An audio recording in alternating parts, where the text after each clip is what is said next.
DPR targetkan daerah terdampak normal sebelum Ramadan. Pembangunan Huntara korban banjir bandang capai 36,5%. Wamendikti Saintek tinjau lokasi calon sekolah Garuda di Sumbawa. Program MBG bagi lansia dan disabilitas.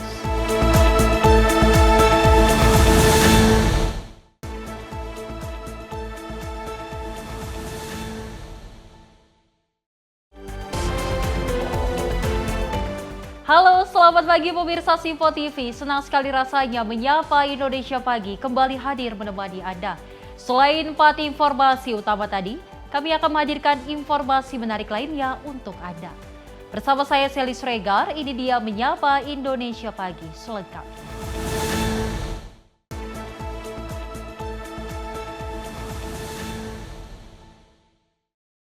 Dan pemirsa, kita awali informasinya di mana Badan Nasional Penanggulangan Bencana atau BNPB mengungkapkan 4 kabupaten di Provinsi Aceh masih memperpanjang status tanggap darurat bencana. Status tersebut diperpanjang karena proses pemulihan akses jalan darat serta distribusi logistik ke sejumlah wilayah terdampak masih terus dilakukan.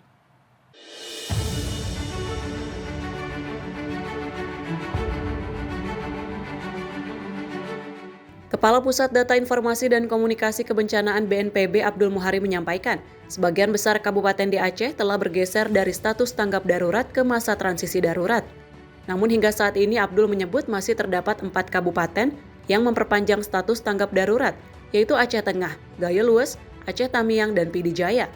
Hal ini juga umumkan oleh Gubernur Aceh Muzakir Manaf melalui akun media sosial Instagram pribadinya. Perpanjangan status tanggap darurat Provinsi Aceh berlaku terhitung mulai tanggal 9 hingga 22 Januari 2026. Kebijakan ini diambil karena masih adanya sejumlah kabupaten kota yang memerlukan penanganan intensif dalam proses pemulihan pasca bencana. Terkait dengan persentase progres. Jadi satu hal yang harus kita pahami adalah penanganan bencana ini ada fase-fasenya. Pertama itu ada fase tanggap darurat. Ini saat terjadi bencana hingga 14 hari pasca bencana. Tanggap darurat ini prioritasnya setidaknya ada 5. Pencarian pertolongan, distribusi logistik, pemenuhan kebutuhan logistik dasar, pemulihan akses jalan, akses komunikasi, dan akses energi, BBM dan listrik. Tadi kita lihat di paparan sudah saya sampaikan untuk Sumatera Utara dan Sumatera Barat fase tanggap darurat ini sudah bergeser ke transisi darurat. Untuk Aceh, provinsi itu masih memperpanjang status tanggap darurat hingga 22 Januari. Artinya masih ada 4 kabupaten kota yang 5 prioritas tanggap darurat ini masih dilakukan sampai sekarang. Nah, kita harapkan tentu saja di perpanjangan tanggap darurat ini bisa kita selesaikan sehingga pada fase transisi ini 5 komponen ini masih terus dilakukan, tapi ada beberapa bagian yang sudah pada fase geser ke transisi darurat. Dari Jakarta, Jihan Nabila, Azizul Hakim, Simpo TV melaporkan. Satgas Pemulihan Pasca Bencana DPR menggelar rapat koordinasi bersama Satgas Percepatan Rehabilitasi dan Rekonstruksi Pasca Bencana Pemerintah di Banda Aceh pada Sabtu pagi. Rapat dipimpin langsung oleh Wakil Ketua DPR Dasko dengan dihadiri jajaran Menteri Kabinet Merah Putih dalam rangka membahas perkembangan pemulihan pasca bencana di Sumatera.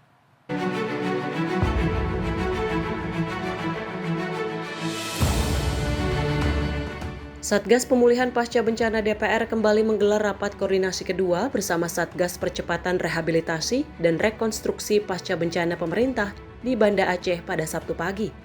Rapat dipimpin langsung oleh Wakil Ketua DPR Dasko dengan didampingi Wakil Ketua DPR Cucun Ahmad Syamsurijal serta beberapa jajaran Menteri Kabinet Merah Putih. Dasko mengatakan, dalam rakor kali ini, Satgas Pemulihan Pasca Bencana DPR menyerahkan hasil koordinasi yang telah terintegrasi kepada Satgas Besutan Pemerintah.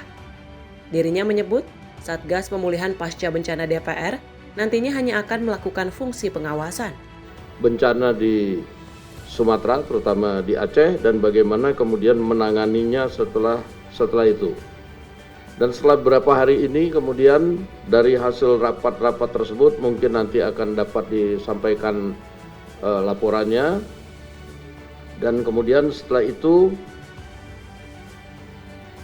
Satgas Pemulihan Pasca Bencana DPR RI itu kemudian akan menyerahkan hasil dari koordinasi yang terintegrasi tersebut kepada Satgas Percepatan Rehabilitasi dan Rekonstruksi Pasca Bencana Sumatera dari pihak pemerintah yang nanti akan mengeksekusi kebijakan-kebijakan tersebut, dan sesuai dengan tupoksinya maka kemudian setelah itu Satgas Pemulihan Pasca Bencana DPR RI akan melakukan tugas fungsi pengawasan dan anggaran. Dari Banda Aceh, Fahrizal Davareskiano, Sinpo TV melaporkan.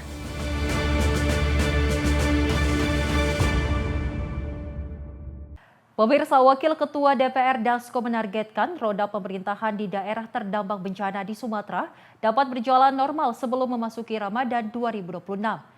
Dasko juga meminta Satgas besutan dari pemerintah untuk dapat melakukan penanganan skala nasional sesuai perkembangan di setiap wilayah terdampak. Roda pemerintahan di wilayah terdampak bencana di Pulau Sumatera ditargetkan kembali berjalan sebelum memasuki bulan suci Ramadan 2026. Hal itu disampaikan langsung oleh Wakil Ketua DPR Dasko saat membacakan kesimpulan rapat koordinasi Satgas Pemulihan Pasca Bencana DPR bersama pemerintah di Banda Aceh. Dasko menyebut, pelaksanaan pemulihan pasca bencana Sumatera kini berada di bawah arahan Satgas Percepatan Rehabilitasi dan Rekonstruksi Pasca Bencana besutan pemerintah yang dipimpin oleh Menteri Dalam Negeri Tito Karnavian. Selain itu juga ia mengatakan, nantinya Satgas Rehabilitasi dan Rekonstruksi Pasca Bencana Sumatera dilakukan dalam skala nasional dan terintegrasi. Pertanggal 10 Januari pemulihan pasca bencana Sumatera pelaksanaannya oleh Satgas Percepatan Rehabilitasi dan Rekonstruksi Pasca Bencana yang dibentuk oleh pemerintah dipimpin oleh Bapak Tito Karnavian. Sehingga Satgas Pemulihan Bencana Pasca Bencana Sumatera DPR akan menjalankan fungsi legislatif di bidang anggaran, pengawasan, regulasi, dan koordinasi. Kemudian yang kedua, rehabilitasi dan rekonstruksi pasca bencana Sumatera yang dilakukan dengan skala nasional yang terintegrasi dengan seluruh kementerian dan lembaga yang tergabung dalam Satgas Percepatan Rehabilitasi dan Rekonstruksi Pasca Bencana Sumatera akan melakukan percepatan yang dianggap perlu. 3. Satgas pemerintah dan Satgas DPR menargetkan sebelum puasa roda pemerintahan di seluruh daerah di Sumatera yang terdampak sudah dapat berjalan normal, dan seluruh daerah terdampak telah tersentuh secara bertahap dan dapat dimaksimalkan agar dapat selesai tertanggulangi, diusahakan sebelum Lebaran. Dari Banda Aceh, Fahrizal Davareskiano, Sinpo TV melaporkan. Pemerintah terus mempercepat penyediaan hunian sementara atau Huntara dan juga menyalurkan dana tunggu hunian bagi masyarakat terdampak bencana di sejumlah wilayah Aceh dan Sumatera.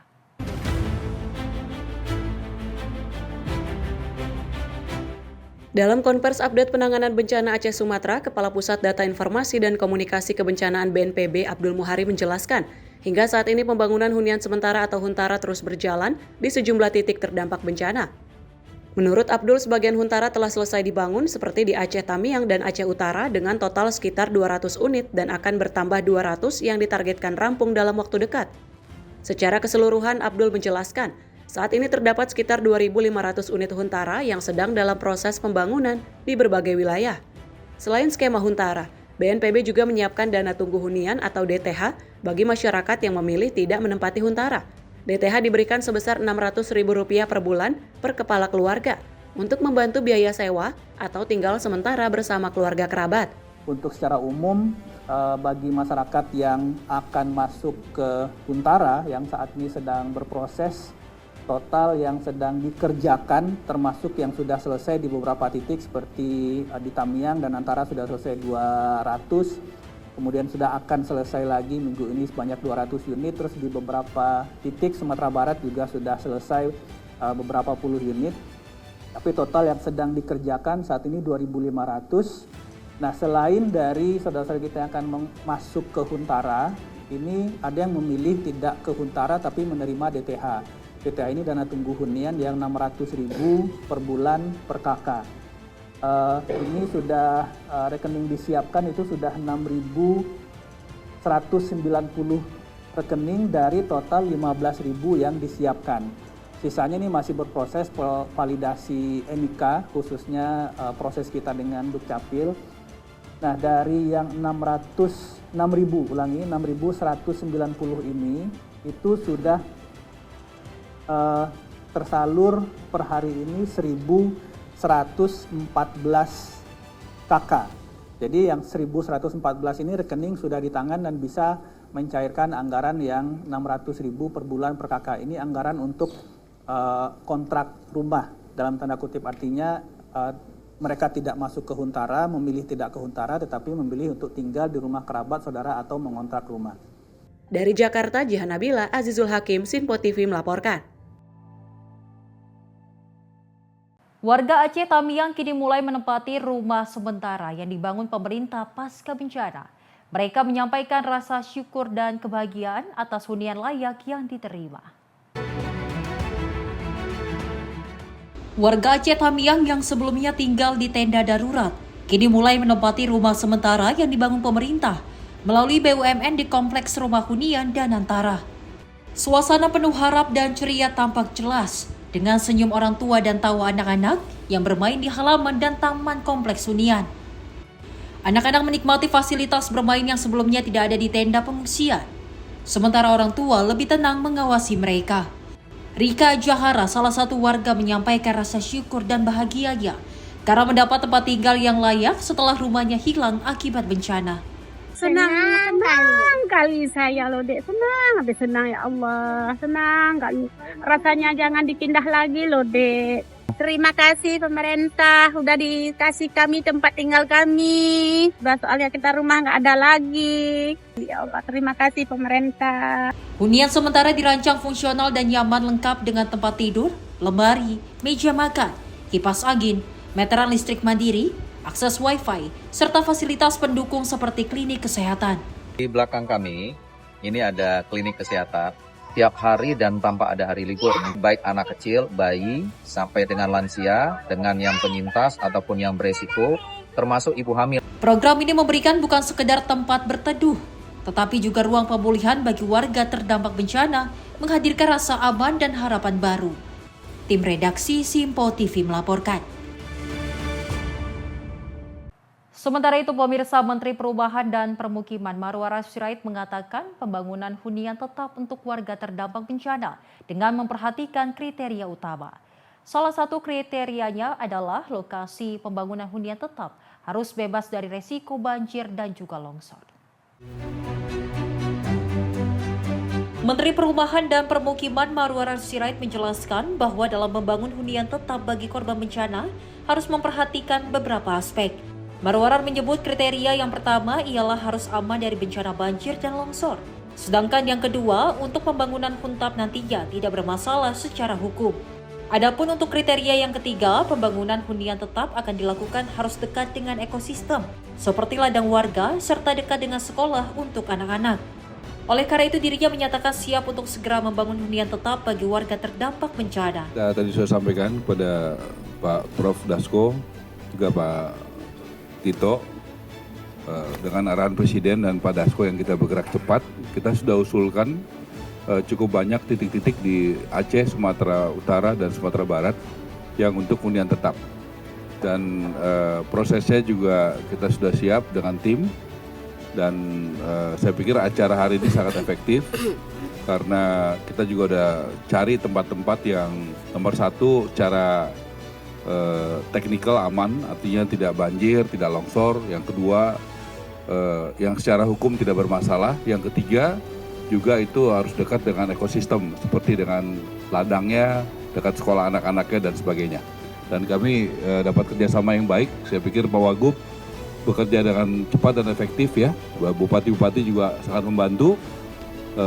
Kita siap intinya dari perumahan untuk bisa segera melakukan itu. Dan sesegera mungkin, karena kita akan membangun hunian tetap. Itu adalah tugas kami, membangun hunian tetap sesuai dengan job desk-nya. Demikian. Dari Banda Aceh, Farizal Davarizkiano, Simpo TV melaporkan. Pemerintah Provinsi Aceh kini mendapatkan kepastian bahwa anggaran transfer ke daerah untuk tahun ini tidak akan dikenakan kebijakan efisiensi atau pemotongan. Kepastian ini muncul saat momen Wakil Ketua DPR Dasko menelepon secara langsung Presiden Prabowo Subianto. Telepon dari Presiden Prabowo Subianto mewarnai dinamika rapat koordinasi Satgas Pemulihan Pasca Bencana DPR bersama Satgas Besutan Pemerintah di Banda Aceh. Momen ini terjadi saat Wakil Ketua DPR Dasko menelpon Presiden Prabowo Subianto untuk meminta persetujuan agar pemerintah Provinsi Aceh tidak dikenakan kebijakan efisiensi anggaran transfer ke daerah. Setelah telepon yang telah tersambung dengan Presiden Prabowo, tampak Dasko langsung bergerak memberikan telepon yang sudah tersambung kepada Menteri Keuangan Purbaya Yudisadewa, sehingga mendapatkan persetujuan pemerintah Aceh tidak dikenakan efisiensi TKD. Mendengar kabar tersebut, ruang rapat koordinasi yang dihadiri sejumlah jajaran menteri dan lembaga disambut gembira. Purbaya pun mengucapkan terima kasihnya kepada Presiden Prabowo yang memberikan persetujuan secara langsung. Iya, dulu kan saya janji saya mau bicara, belum sempat ke sana sini soalnya barusan Pak Ketua udah telepon dan Pak Presiden bilang setuju. Jadi aman Anda semuanya. Ini tindak lanjut rapat kemarin ya, yang saya lalai baru Pak Ketua yang menjalankan. Terima kasih Pak Ketua. Tapi udah kita hitung semuanya secara anggaran bisa, nggak ada masalah. Terus saya mungkin bicara sedikit Pak tentang ini. Ketpres Satgas Percepatan Rehabilitasi. Perlu diketahui sebelumnya langkah cepat itu bermula dari Wakil Gubernur Aceh, Fadlullah menyampaikan aspirasinya kepada Menteri Keuangan Purbaya Yudisadewa agar anggaran TKD tidak dikurangi di tengah upaya pemulihan pasca bencana. Dari Banda Aceh, Farizal Davarizkiano, Simpo TV melaporkan. Dan pemirsa, dari Wakil Gubernur Aceh, Fadlullah mengucapkan rasa terima kasih kepada Presiden Prabowo Subianto dan Wakil Ketua DPR Dasko setelah memberikan persetujuan terkait anggaran transfer ke daerah. Fadlullah menyebut kini Pemprov Aceh tidak lagi dikenakan efisiensi demi percepatan pemulihan bencana. Presiden Prabowo Subianto resmi memberikan persetujuan bahwa pemerintah Provinsi Aceh tidak dikenakan efisiensi atau pemotongan anggaran transfer ke daerah 2026 demi percepatan pemulihan pasca bencana. Langkah cepat ini dilakukan oleh Wakil Ketua DPR Dasko dengan menelepon secara langsung Presiden Prabowo saat rapat koordinasi Satgas Pemulihan Pasca Bencana DPR di Banda Aceh. Mendengar kabar baik tersebut, Wakil Gubernur Aceh Fadlullah mengucapkan rasa terima kasihnya kepada Presiden Prabowo dan pimpinan DPR Dasko. Fadlullah menyebut kini pemerintah Provinsi Aceh tidak dikenakan lagi efisiensi anggaran transfer ke daerah. Atas nama pemerintah Aceh, kami 23 kabupaten kota mengucapkan ribuan terima kasih kepada Prof Dasko dan kepada rombongan Ketua Satgas dan juga kepada Pak Purbaya, yang teristimewa kepada Pak Presiden Prabowo Subianto. Tadi dalam rapat, begitu Prof Dasko menghubungi Pak Presiden, langsung berbicara dengan Pak Menteri Keuangan, Pak Purbaya, dan langsung beliau menjawab dengan tegas. Saya dengar tadi bahwa untuk Aceh dikembalikan. Jadi artinya TKD kita yang selama ini terjadi efisiensi, Pak Presiden sudah mengembalikan, tinggal kami menunggu dan pengajuan berikutnya. Kemudian satu lagi, dalam rapat ini kami cukup puas, banyak hal kami diskusi. Tadi Pak Ketua Satgas, Pak Tito, juga telah memaparkan langkah-langkah kerja ke depan ini, dan beliau mulai hari ini telah berkantor di Aceh sampai hari berikutnya. Dari Banda Aceh, Farizal Davarizkiano, Simpo TV melaporkan. Dan pemirsa, dari Menteri Dalam Negeri Tito Karnavian mengungkapkan batang kayu yang terbawa banjir bandang dapat dimanfaatkan oleh masyarakat. Tito menyebut kayu itu dapat digunakan warga untuk membangun rumah hingga jembatan.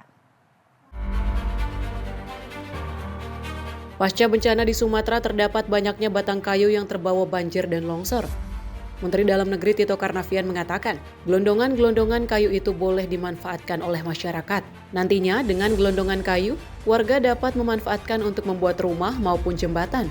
Kendati demikian, Tito menegaskan gelondongan kayu yang terbawa banjir dan longsor tidak boleh dimanfaatkan oleh perusahaan komersial. Selain itu juga, Mendagri menyebut TNI dan Polri yang terlibat dalam rehabilitasi pasca bencana boleh memanfaatkan kayu gelondongan asalkan penggunaannya sesuai dengan tujuan pemulihan bencana. Udah clear bahwa kayu-kayu itu dapat dimanfaatkan oleh warga.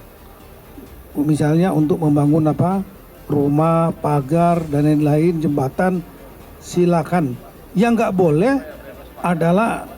boleh adalah kayu itu ya diambil oleh perusahaan komersial dan kemudian setelah itu dipakai untuk jualan komersial.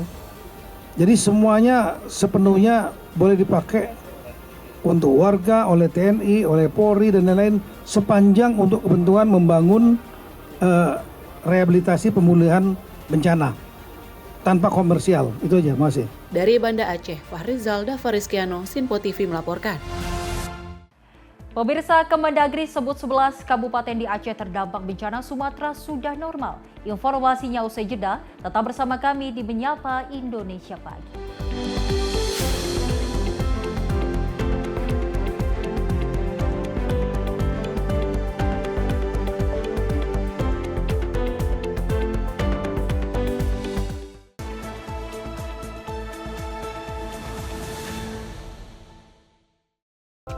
Horas Maju Jual Medan.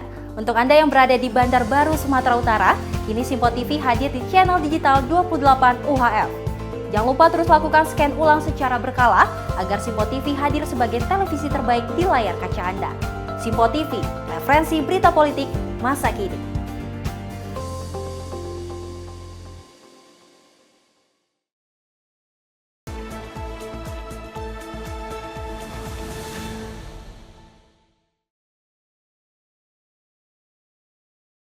Terima kasih pemirsa Anda masih menyaksikan Menyapa Indonesia Pagi. Di mana Menteri Dalam Negeri Tito Karnavian menyebut 11 dari 18 kota atau kabupaten yang terdampak bencana di Provinsi Aceh sudah kembali normal. Mendagri selaku Ketua Satgas Percepatan Rehabilitasi dan Rekonstruksi Pasca Bencana mengatakan setidaknya ada 11 indikator yang menandakan bahwa 11 kabupaten kota tersebut sudah kembali normal. Hari pertama pasca ditunjuk sebagai Ketua Satgas Percepatan Rehabilitasi dan Rekonstruksi Pasca Bencana oleh Presiden Prabowo Subianto, Tito Karnavian langsung melakukan bersama Kasum TNI Jenderal TNI Richard Tampu-Bolon rapat di Command Center Kemendagri. Dalam rapat tersebut, Tito menyebut jika 11 dari 18 kota atau kabupaten yang terdampak bencana di Provinsi Aceh sudah kembali normal. Selain itu, Satgas Percepatan Rehabilitasi dan Rekonstruksi Pasca Bencana sekaligus Menteri Dalam Negeri Tito Karnavian mengatakan setidaknya ada 11 indikator yang menandakan bahwa 11 kabupaten kota tersebut sudah normal kembali. Yang pertama yakni indikator sudah beroperasi serta berjalannya pemerintahan daerah. Selain itu pulihnya akses jalan nasional yang dapat dilalui, serta beroperasinya layanan publik seperti layanan di rumah sakit umum daerah dan juga pendidikan. Kalau yang untuk lumpur, diskusi kami dengan Pak Menhan, beliau ingin agar ini digunakan sebagai tanggul. Tanggul karena kan ini banyak yang tanggul yang sudah sungai, kemudian sedimen, ya otomatis dangkal. Kalau ada hujan dikit, dia tumpah ke kanan kiri ke pemukiman warga. Nah ini dikerok, kemudian dijadikan tanggul di kiri kanannya. Saya belum dapat informasi yang pasti.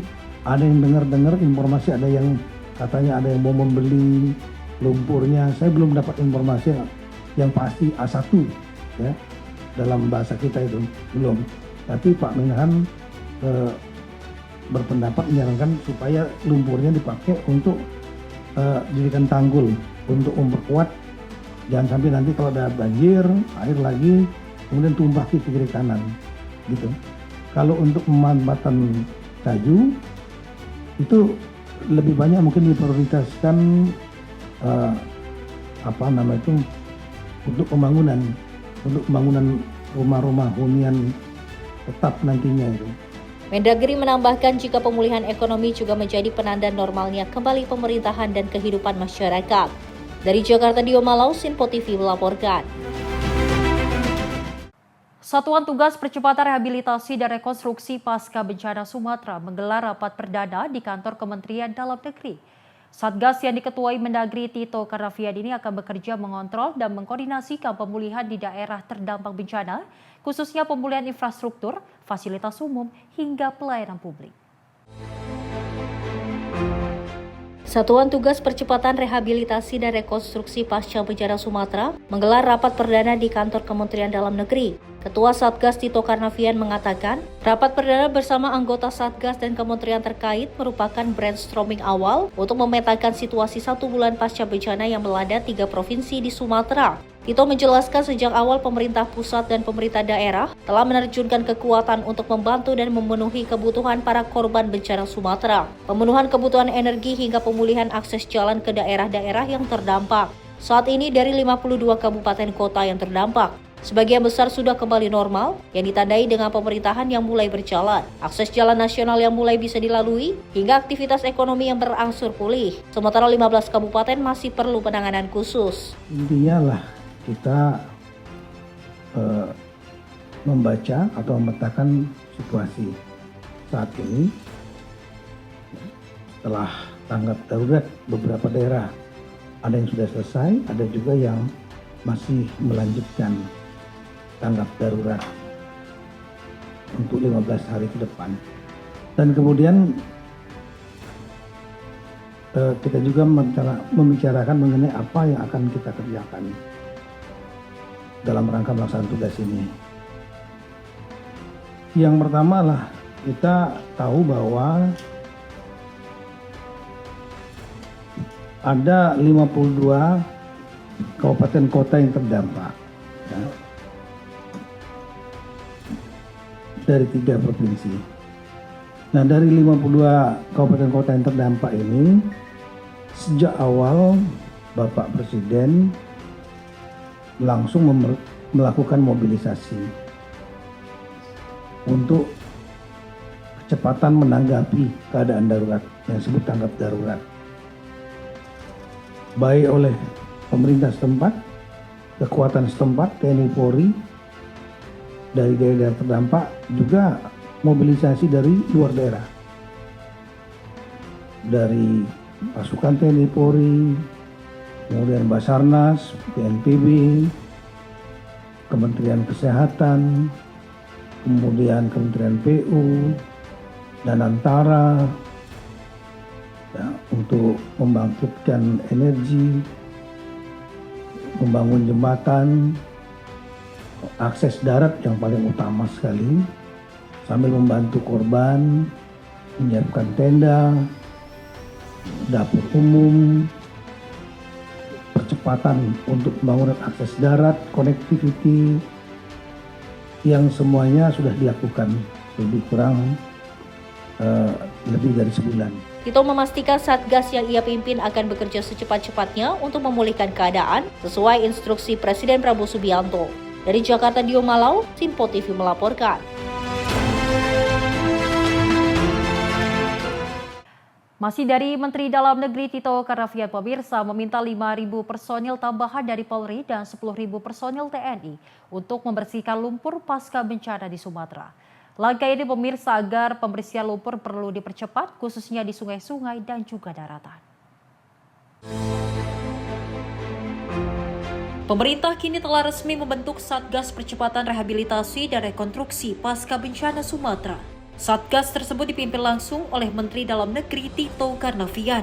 Dalam melakukan berbagai upaya pemulihan pasca bencana, Tito meminta tambahan personil sebanyak 5.000 di bawah kendali operasi Dar Polri, serta 10.000 dari unsur TNI. Hal itu dilakukan untuk mempercepat melakukan pembersihan lumpur khususnya di sungai dan daratan, dengan salah satunya termasuk seperti ganggang, rumah, sekolah, hingga toko-toko. Menurutnya penambahan personil juga dapat dilakukan saat ini sebelum memasuki bulan suci Ramadan dan Hari Raya Idul Fitri 2026. Jadi memang jalan-jalan relatif bagus, meskipun ada juga masalah nanti. Tapi pemberian lumpur ini adalah sangat penting sekali. Terutama yang ada 2, daratan dan sungai. Di daratan itu di ganggang, rumah-rumah, toko dan lain, ini harus dibersihkan. Nah, untuk itu kekuatan yang ada mendapat saya harus perlu ditambah. tambahan BKO TNI dan Polri.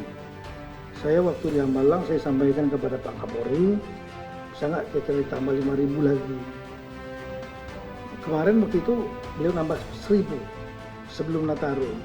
Alasan Pak Kapolri karena semua kekuatan sedang fokus di Nataru, Natal tahun baru. Nah sekarang Nataru udah selesai.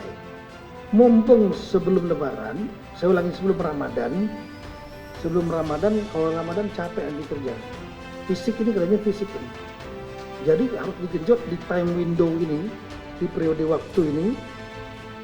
Nataru selesai, kemudian Ramadan belum masuk, kita genjot.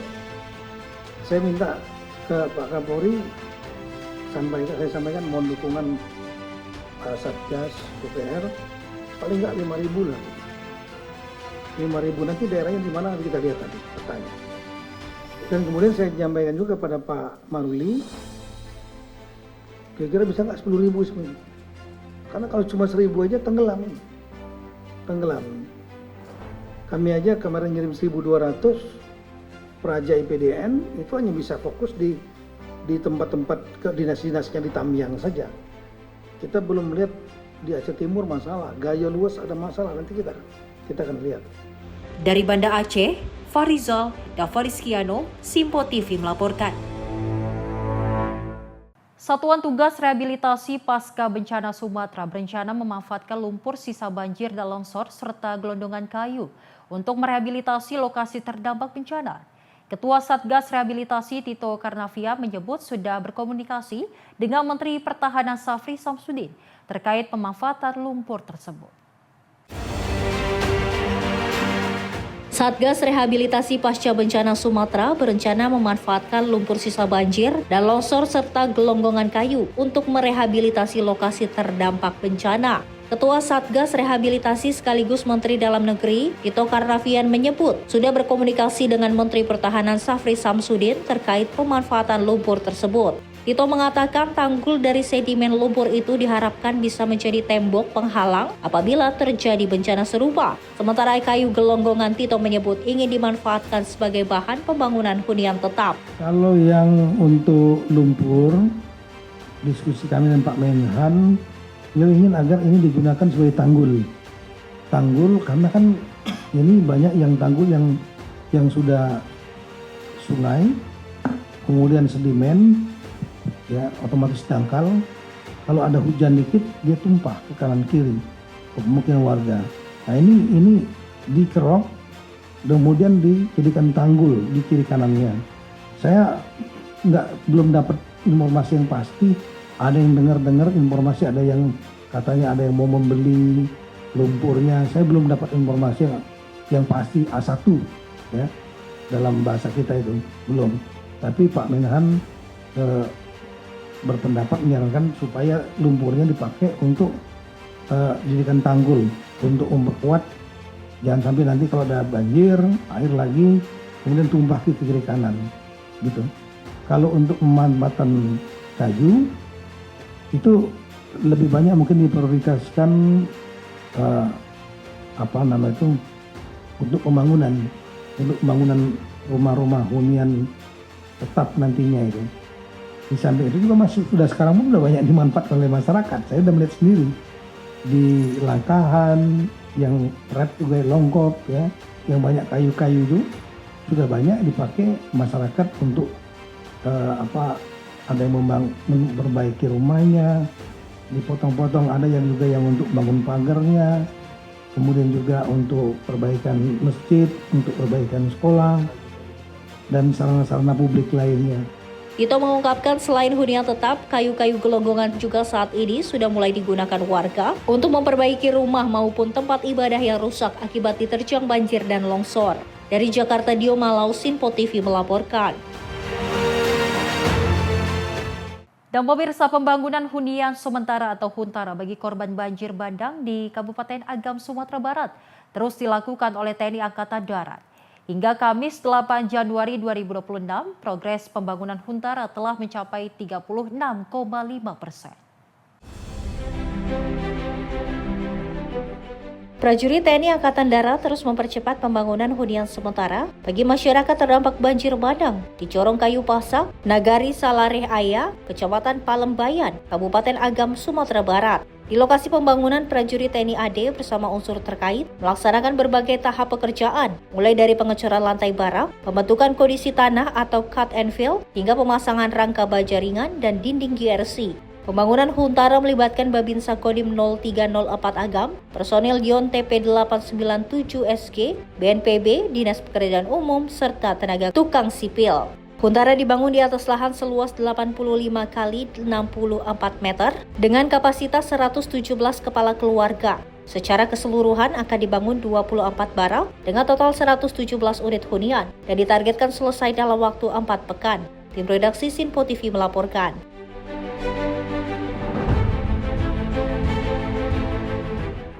Pemirsa, TNI Angkatan Darat mempercepat pemulihan fasilitas pendidikan dengan membersihkan lumpur di Sekolah Dasar Negeri 005 Pantan Cuaca, Kabupaten Gaya Luwes, Aceh.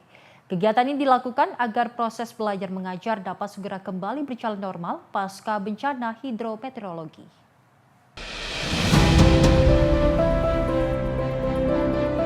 Prajurit TNI Angkatan Darat dari Yonif TP 855 RD bersama Babinsa Kodim 0103 Gayus Luwes dan masyarakat setempat melaksanakan gotong royong membersihkan lumpur di SDN 005 Pantan Cuaca. Sekolah yang berada di Desa Tetinggi, Kecamatan Tripe Jaya, Kabupaten Gayo Luwes terdampak bencana hidrometeorologi pada November 2025 lalu. Akibat bencana tersebut, area sekolah dan ruang kelas tertimbun lumpur setebal kurang lebih 1 meter, hingga aktivitas belajar mengajar sempat terhenti. Dengan peralatan sederhana, prajurit TNI AD bersama warga membersihkan lumpur di ruang kelas, halaman sekolah, serta fasilitas penunjang lainnya. Kegiatan ini merupakan bentuk kepedulian TNI AD dalam membantu percepatan pemulihan pasca bencana, sekaligus mendukung kembali berjalannya kegiatan pendidikan. Dengan dilakukannya pembersihan ini, diharapkan SDN 005 Pantan Cuaca dapat segera digunakan kembali seperti sedia kala. Tim redaksi Sinpo TV melaporkan.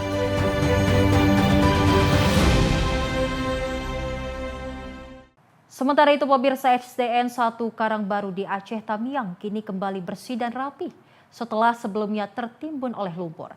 Setelah kerja keras pembersihan dari TNI Polri, sekolah siap kembali menyambut murid untuk belajar.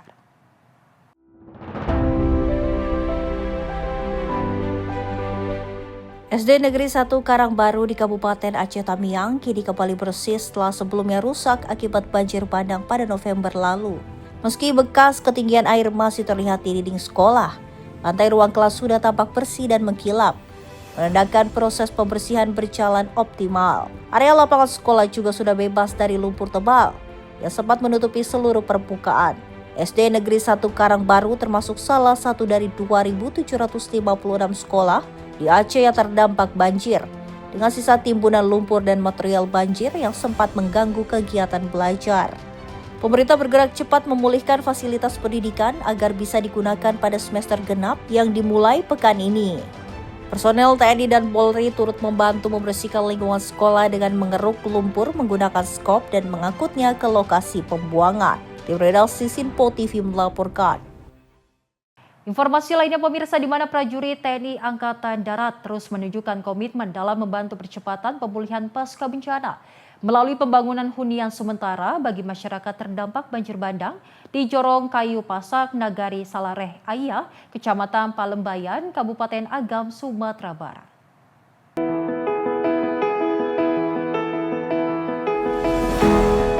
Kegiatan pembangunan Huntara dilaksanakan pada Kamis 8 Januari 2026 dan hingga kini, progres pengerjaan telah mencapai 36,5%. Personil TNI AD bersama unsur terkait melaksanakan berbagai tahapan pekerjaan, mulai dari pengecoran lantai bak Huntara, pekerjaan cut and fill, kontur tanah, serta pembersihan lahan, pemasangan tiang rangka baja ringan dan dinding GRC, perakitan rangka tiang Huntara, hingga pemasangan boklang dan papan malcor. Pembangunan Huntara ini melibatkan Babinsa Kodim 0304 Agam, personil Yon TP 897 SG, BNPB, Dinas Pekerjaan Umum, serta tenaga tukang sipil. Huntara dibangun di atas lahan seluas 85 meter x 64 meter dengan kapasitas 117 kepala keluarga. Secara keseluruhan akan didirikan di 24 barak, terdiri dari 23 barak berisi masing-masing 5 unit dan 1 barak berisi 4 unit. Hingga total berjumlah 117 unit hunian dengan target penyelesaian selama 4 minggu. Kehadiran TNI AD dalam pembangunan Huntara ini merupakan bentuk sinergi lintas instansi, sekaligus wujud kepedulian nyata untuk memastikan masyarakat terdampak banjir bandang dapat segera menempati hunian sementara yang layak, aman, dan manusiawi. Tim redaksi Sinpo TV melaporkan.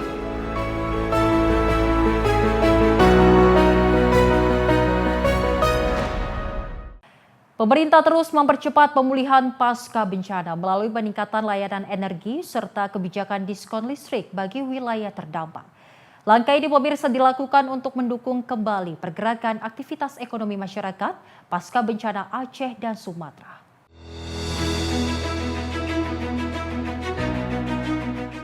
Menteri SDM Bahlil Lahadalia menyampaikan hingga saat ini pemerintah terus melakukan perbaikan layanan energi di sektor BBM, LPG maupun kelistrikan untuk wilayah yang terdampak bencana banjir dan juga longsor. Bahlil menyebut sejumlah wilayah masih mengalami keterbatasan infrastruktur, namun pemerintah tetap melakukan upaya maksimal untuk memastikan ketersediaan BBM dan LPG bagi masyarakat. Adapun untuk pendukung pemulihan listrik, Bahlil mengungkapkan SDM telah mengirimkan 1.000 unit genset ke daerah terdampak karena masih terdapat infrastruktur tegangan rendah yang belum sepenuhnya pulih. Merespon permohonan sejumlah kepala daerah, Kementerian SDM menyatakan menyetujui pemberian diskon tarif listrik di wilayah terdampak bencana. Pemerintah berharap kebijakan ini dapat meringankan beban masyarakat serta mendorong percepatan pemulihan ekonomi. Nah, untuk itu ada surat permohonan dari beberapa kepala daerah kepada kami untuk meminta diskon listrik di wilayah lokasi bencana. Prinsipnya Kementerian SDM akan memberikan diskon. Namun kita lagi exercise berapa bulan dan biayanya berapa. Jadi kita lagi menghitung. Tapi saya pastikan saya akan laporkan kepada Bapak Presiden, karena pasti Bapak Presiden juga sudah memerintahkan kepada kami untuk hadir dalam melihat persoalan-persoalan yang dihadapi oleh rakyat. Dari Jakarta, Cihanabila Azizul Hakim, Sinpo TV melaporkan. Pemirsa, informasi menarik lainnya akan kami hadirkan usai jeda. Tetap bersama kami di Menyapa Indonesia Pagi.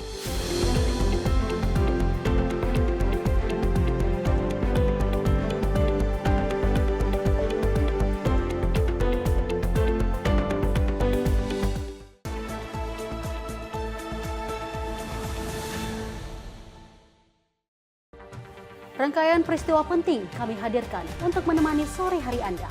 Regulasi penyiaran yang dinilai peringatan Bastille Day di Play. Pramono menegaskan Pemprov DKI dalam keadaan selamat di atas. Mengabarkan berita yang relevan dengan kondisi hari ini sebagai rujukan informasi menjelang malam tiba. Yang menyelundupkan kokain yang Menteri Pertanian menyampaikan tindak pidana perampokan dan pembunuhan. Lakukan langkah pengawasan secara langsung. Jangan lewatkan dalam Menyapa Indonesia Petang setiap hari hanya di Sinpo TV.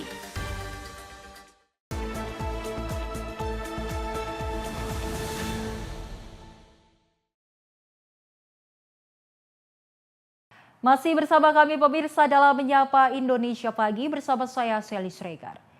Di mana Menteri Sosial Saifullah Yusuf mengungkapkan bahwa pihaknya telah menyiapkan simulasi dana bansos adaptif untuk korban yang terdampak pasca bencana Sumatera. Mensos menyatakan sebanyak 600 miliar rupiah telah siap untuk disalurkan secara langsung. Menteri Sosial Saifullah Yusuf atau yang akrab disapa Gus Ipul menyatakan pemerintah telah menyiapkan dana bansos adaptif kebencanaan di Sumatera. Dana bansos adaptif kebencanaan tersebut bertotalkan sebesar 2 triliun rupiah. Pihaknya sudah siap menyalurkan sebesar 600 miliar kepada korban terdampak pasca bencana Sumatera. Kita telah memiliki skema pembiayaan melalui rincian output yang merupakan direktif langsung dari Presiden.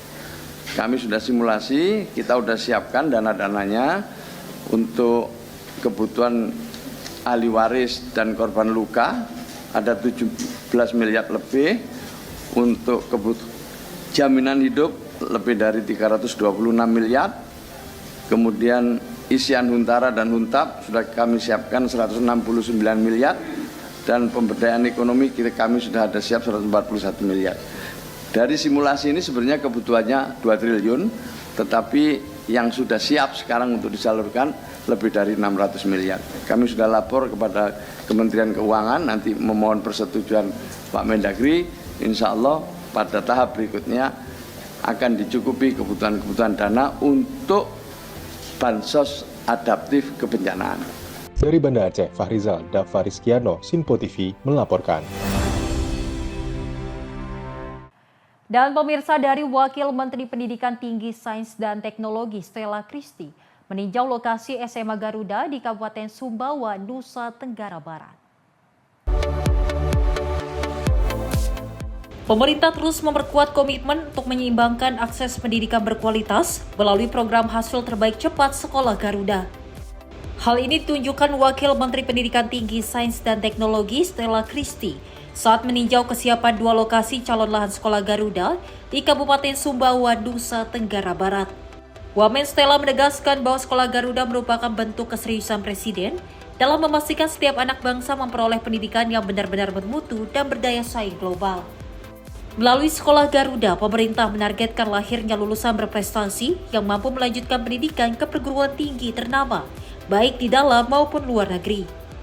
Nantinya sebagai pemerataan akses, minimal 80% siswa sekolah Garuda akan menerima beasiswa penuh. Kebijakan ini ditujukan agar siswa berprestasi dari keluarga kurang mampu tetap dapat mengenyam pendidikan unggulan tanpa terbebani biaya. Tim redaksi Simpo TV melaporkan.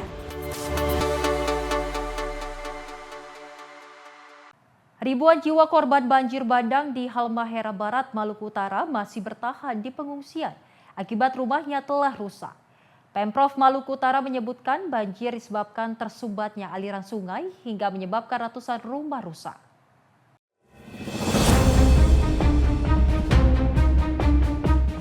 Dua hari pasca banjir bandang Jumat siang, ribuan warga di Halmahera Barat, Maluku Utara masih bertahan di sejumlah titik pengungsian. Mereka ini mengungsi secara mandiri sejak Rabu akibat rumah mereka rusak disapu banjir bandang tersebut. Namun ribuan jiwa ini mengeluhkan bantuan, terutama makanan dan pakaian bagi mereka. Bantuan yang tiba tidak disalurkan merata, akibatnya banyak dari mereka yang kelaparan. Tak ada pilihan lain memilih bertahan di pengungsian lantaran perabotan rumah tangga, pakaian telah tersapu banjir. Begini, masa setiap rumah supaya kasih ini satu rumah berapa kakak ini ngelupi nasi bungkus begitu susu kafe apa ini sekian jangan cuma di atas di muka baru dong dapat bagian belakang muka metarada di atas metarada tong gas mendapat apa tong mati kelaparan sudah kompor mai rusak tungku mai anyor kayu mai anyor terus tak apa sisa mati saja tunggu makanan kan makanya dong kasih itu lalu baras mai anyor toh pakai yang mai anyor semua korban konsep kita pakai ini terus terang. Dari data BPBD Halmahera Barat menyebutkan 3 kecamatan di wilayah itu cukup terdampak parah dari banjir bandang. Di Kecamatan Ibu Selatan terdiri dari Desa Talaga, Desa Gamsuni, Desa Gamsida, dan Desa Sarahu. Sementara Kecamatan Ibu yakni Desa Togute, Desa Togute Asal, dan Desa Gamlamo. Sementara Kecamatan Ibu Utara yaitu Desa Duono, Desa Tonggute, dan Agoin. Untuk Kecamatan Ibu ada 3 desa yang terdampak, sebanyak 1.300 jiwa atau 33 KK.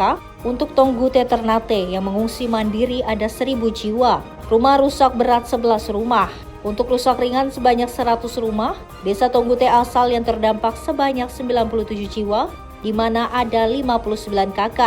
Untuk bangunan terdampak rusak berat 4 dan rusak ringan 32. Sementara di Desa Gamlama terdapat 1.500 jiwa di mana terdapat 250 KK. Kecamatan Ibu Utara ada 2 desa yaitu Desa Duono yang terdampak sebanyak 47 jiwa dari 12 KK. Untuk bangunannya rusak berat 2, rusak sedang 3, rusak ringan 9. Sementara di Desa Goin terdampak 41 jiwa terdampak dari 10 KK. Gubernur Maluku Utara Shirley Joana menyebutkan pemerintah terus memantau perkembangan banjir, termasuk intensifkan tanggap darurat bagi para korban. Shirley mengaku penyebab banjir di Halmahera Barat akibat aliran sungai kecil menuju sungai besar tersumbat oleh bangunan ruko dan 1 rumah warga di bagian bantaran. Tingginya curah hujan saat kejadian membuat debit air membesar, sungai meluap hingga merendam permukiman di wilayah itu. Banjir bandang di Halmahera Barat, Maluku Utara terjadi pada Rabu siang. Ribuan rumah terendam, ratusan diantaranya rusak tersapu derasnya aliran sungai. Beberapa titik juga longsor hingga memutus akses yang turut mempersulit distribusi logistik. Indikasi permasalahannya, kebetulan sudah pernah ada kunjungan dari DPR RI, Bu Irek bersama dengan Kepala SDA di sekitaran banjir yang terjadi tadi pagi. Salah satu penyebabnya adalah aliran sungai kecilnya itu tertutup dengan ada bangunan satu ruko dan satu rumah warga yang membuat aliran air menuju ke sungai besar itu sempit, sehingga kecepatan air mengalir ke sungai besarnya itu tidak sebanding dengan kecepatan curah hujan yang cukup tinggi sekitar 135 mm yang terjadi tadi pagi. Itulah yang menyebabkan banjir. Kondisi terbaru adalah banjirnya sudah surut, tetapi banyak rumah warga yang terdampak sedang diidentifikasi dan Dinas Sosial maupun Dinas BPBD sudah ada di lokasi, sudah tiba di Jalolo, sekarang sedang menuju ke Ibu. Banjir dan longsor itu mengakibatkan 2 orang tewas. Dari Maluku, jurnalis Info TV melaporkan. Pemirsa, Kapolri Jenderal Listio Sigit Prabowo bersama Ketua Komisi 4 DPR RI Titik Soeharto melaksanakan panen raya jagung serentak kuartal keempat tahun 2025 di Kabupaten Bekasi, Jawa Barat. Kapolri Jenderal Listio Sigit Prabowo menyampaikan Polri terus mengoptimalkan perannya dalam mengawal dan juga mendukung target swasembada pangan nasional, khususnya komoditas jagung. Hal itu disampaikan Kapolri menghadiri panen raya jagung serentak kuartal 4 tahun 2025 bersama dengan Ketua Komisi 4 DPR Titik Soeharto di Desa Sukamahi, Cikarang Pusat, Kabupaten Bekasi, Jawa Barat. Kapolri menyebut sepanjang 1 tahun terakhir Polri telah mengoptimalkan lahan pertanian dengan total potensi lahan mencapai 1.300.000 hektar dan telah tertanam lebih dari 586.000 hektar. Adapun hingga akhir kuartal keempat, kontribusi Polri dalam panen jagung telah mencapai 3,5 juta ton, yang diharapkan dapat mendorong terwujudnya swasembada pangan nasional. Kapolri menambahkan hasil panen jagung ini ditargetkan untuk memenuhi kebutuhan pasar nasional, pakan ternak, serta cadangan pangan bulog, dan tidak menutup kemungkinan untuk ekspor. Dengan apa yang menjadi target Bapak Presiden, kita memaksimalkan untuk bagaimana agar terlaksana swasembada, khususnya untuk Polri, mendorong untuk dilaksanakannya swasembada jagung. Alhamdulillah kita berusaha untuk mencari lahan yang bisa ditanam dan kita mendapatkan kurang lebih 1.300.000 hektar lahan, dan saat ini sudah tertanam 586.000 selama 1 tahun, sehingga masih ada kurang lebih 700.000 hektar yang akan kita tanam dan mudah-mudahan bisa selesai di tahun 2026, sehingga kemudian 1.300.000 hektar tersebut betul-betul bisa tertanam. Tim redaksi Simpo TV melaporkan.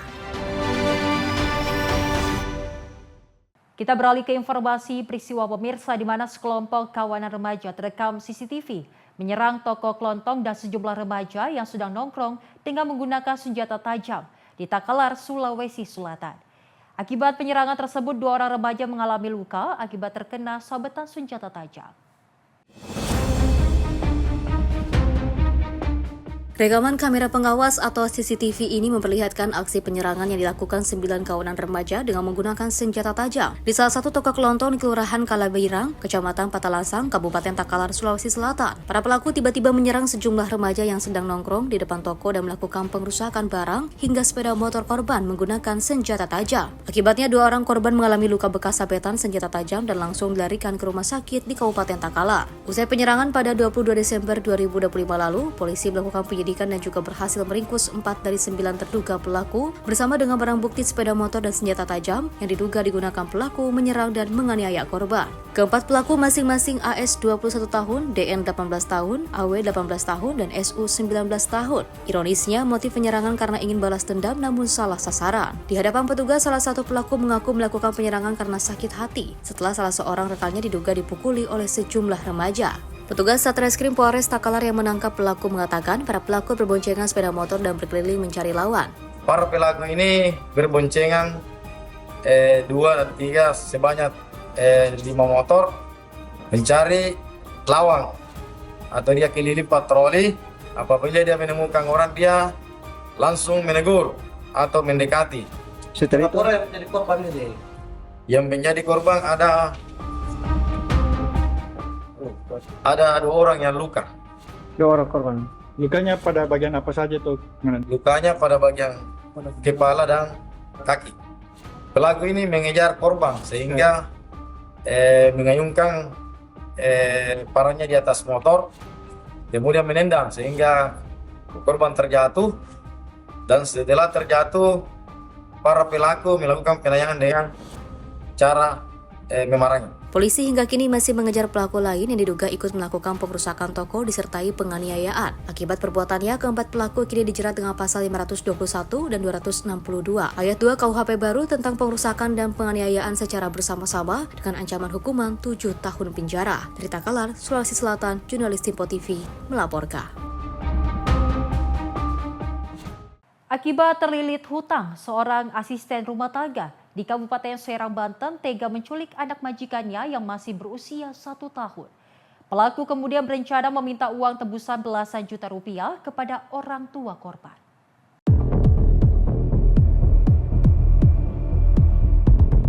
Rekaman CCTV ini menjadi bukti kunci saat pelaku berinisial HA membawa kabur balita berusia 1 tahun dari rumah majikannya di Perumahan Bumi Nagara Lestari, Kecamatan Kibin, Serang, Banten. Dalam aksinya, pelaku yang baru bekerja selama 2 minggu ini memesan ojek daring untuk membawa korban menuju daerah Tangerang. Bahkan pelaku sempat membawa korban menginap di sebuah hotel untuk menghilangkan jejak. Tak hanya menculik sang anak, pelaku juga menggasak perhiasan milik majikannya dan menjualnya seharga Rp450.000 untuk membiayai pelariannya.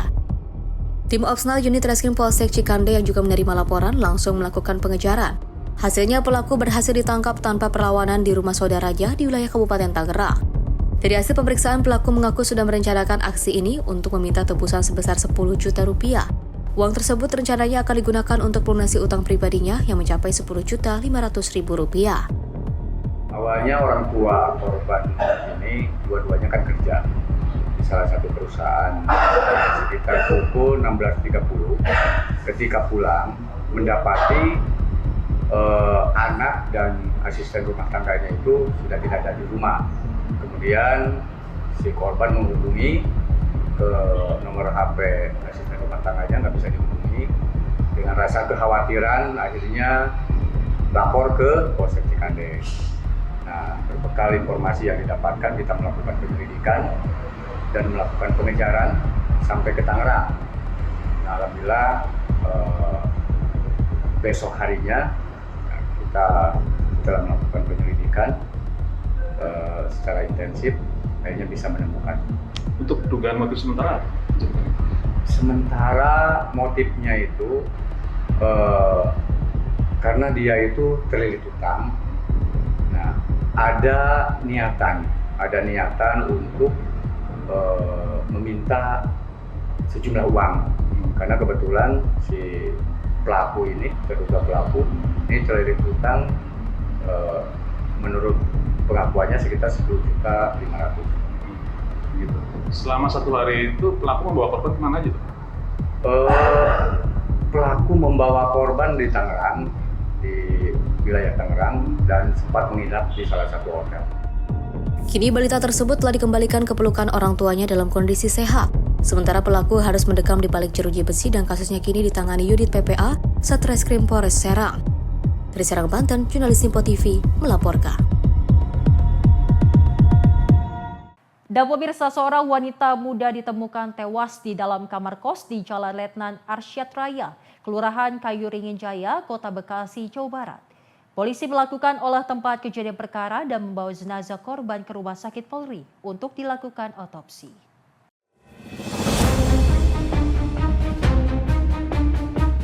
Nahas Sylvia Merliana, wanita berusia 23 tahun ini ditemukan tewas dalam kamar kosannya pada Rabu malam 7 Januari 2026 di kamar kos yang berlokasi di Jalan Letnan Arsyad Raya, Kelurahan Kayuringin, Jaya, Kota Bekasi, Jawa Barat. Polisi melakukan olah tempat kejadian perkara dan membawa jenazah korban ke Rumah Sakit Polri Kramat Jati, Jakarta Timur, guna mengetahui penyebab pasti kematian korban.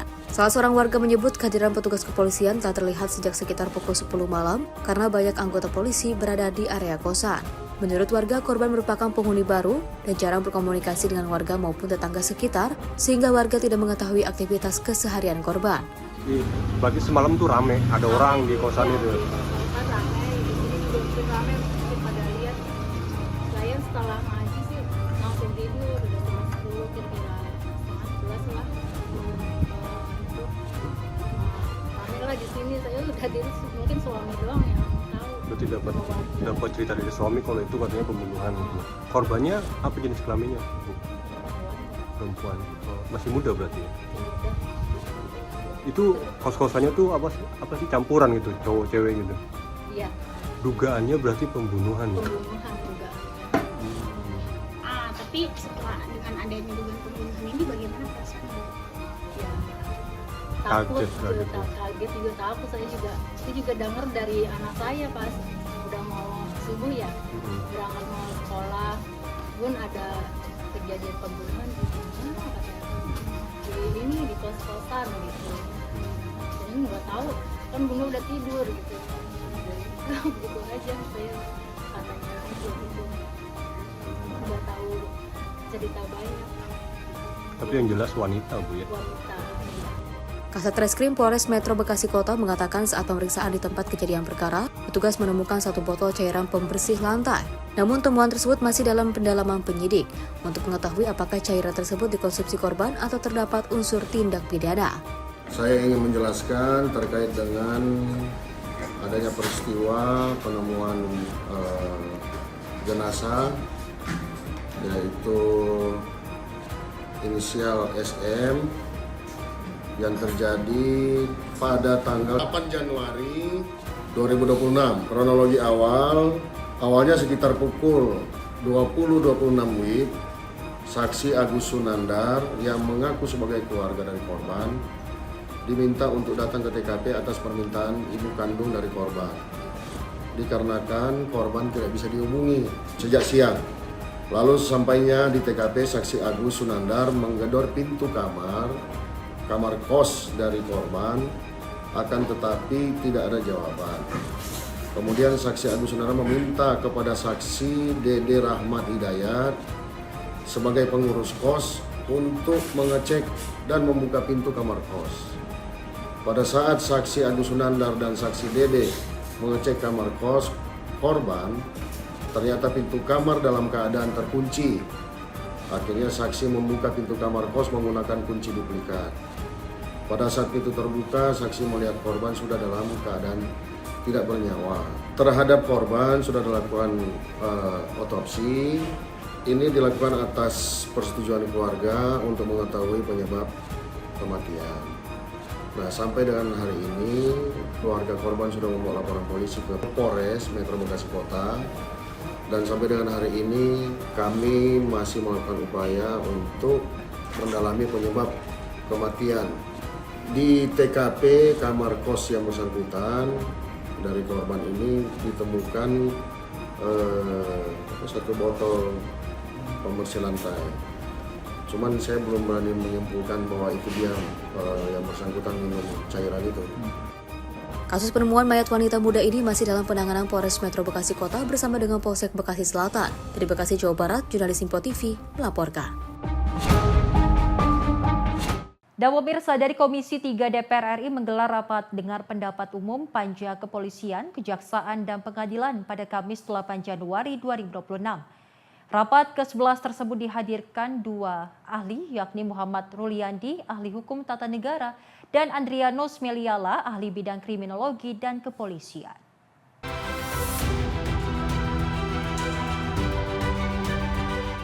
Komisi 3 DPR RI melalui Panitia Kerja Reformasi Kepolisian, Kejaksaan, dan Pengadilan telah menjerap berbagai aspirasi dari para ahli dan elemen masyarakat secara langsung maupun tertulis. Aspirasi tersebut menjadi bahan pembahasan berkelanjutan dalam agenda reformasi penegakan hukum. Dari rapat panja reformasi tersebut disepakati dua kesimpulan. Komisi 3 DPR RI menegaskan bahwa kedudukan Polri tetap berada di bawah Presiden dengan mekanisme pengangkatan dan pemberhentian Kapolri dilakukan oleh Presiden atas persetujuan DPR sesuai dengan amanat reformasi yang tertuang dalam TAP MPR RI nomor 7 tahun 2000. Komisi 3 DPR RI juga mendorong optimalisasi reformasi kultural di tubuh Polri, khususnya dalam pembenahan budaya kerja, organisasi, dan kelompok. Panja Reformasi Komisi 3 DPR RI akan terus bekerja dan mengembangkan kesimpulan lanjutan terkait reformasi kepolisian, kejaksaan, dan pengadilan pada masa sidang berikutnya. Rapat reformasi ini nantinya diharapkan mampu mewujudkan Polri yang lebih responsif, profesional, dan akuntabel. Komisi 3 DPR RI khususnya panja reformasi kepolisian, kejaksaan, dan pengadilan.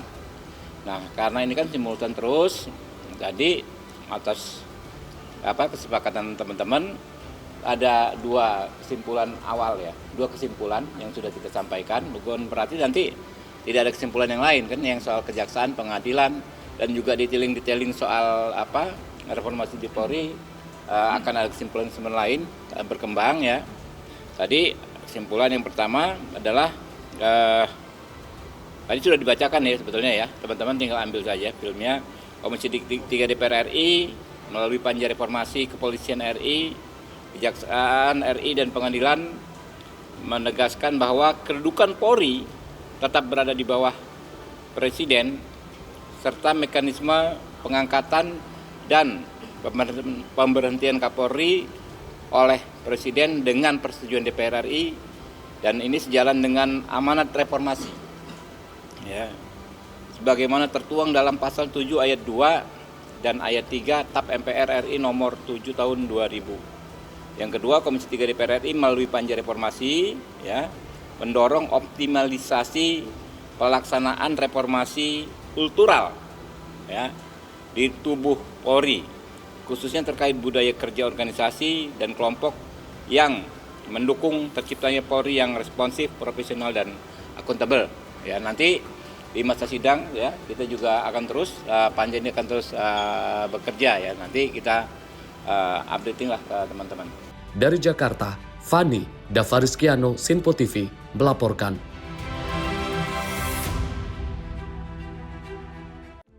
Dan pemirsa, informasi terkait program MBG bagi lansia dan disabilitas akan kami hadirkan usai jeda. Tetap bersama kami di Menyapa Indonesia Pagi.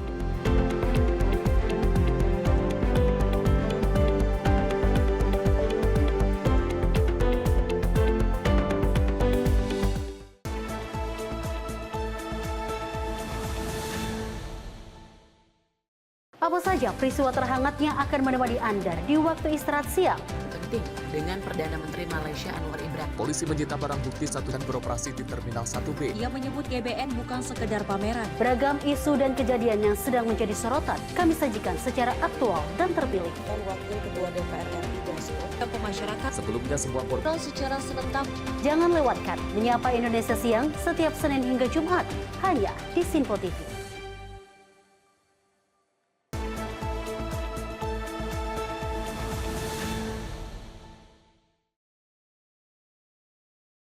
Selamat pagi pemirsa, Anda masih menyaksikan Menyapa Indonesia Pagi. Informasi kita lanjutkan.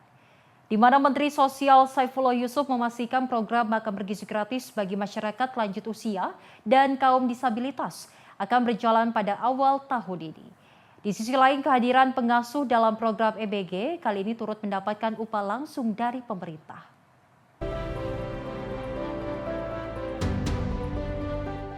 Pemerintah melalui Kementerian Sosial menegaskan program MBG bagi kaum lansia dan penyandang disabilitas segera dimulai pada awal tahun ini.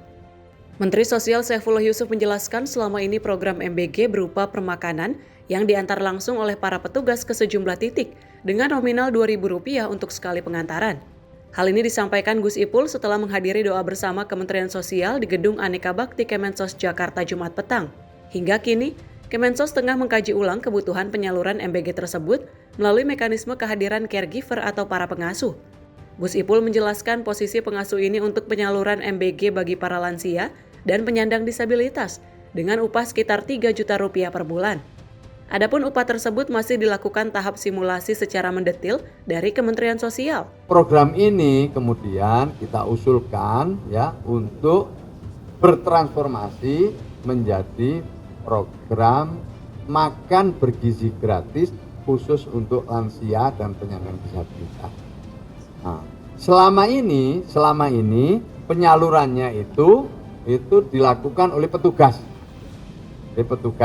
Ya, ada biayanya itu sekali antar itu ke satu titik Rp2.000.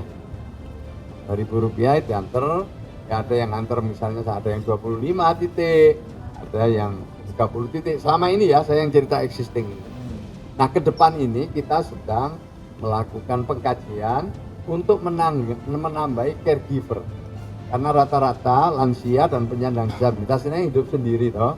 Jadi ada caregiver, ini semacam pengasuh gitu yang sudah terlatih, bersertifikat, sehingga bisa melayani, bisa mendampingi, bisa membantu ya, para lansia yang tinggal sendirian itu. Dari Jakarta, Max Munte, Dio Malau, Sinpo TV melaporkan. Program makan bergizi gratis di sekolah telah genap 1 tahun. Program MBG memberikan manfaat ganda bagi siswa. Salah satunya uang jajan mereka kini bisa disimpan dan juga ditabung.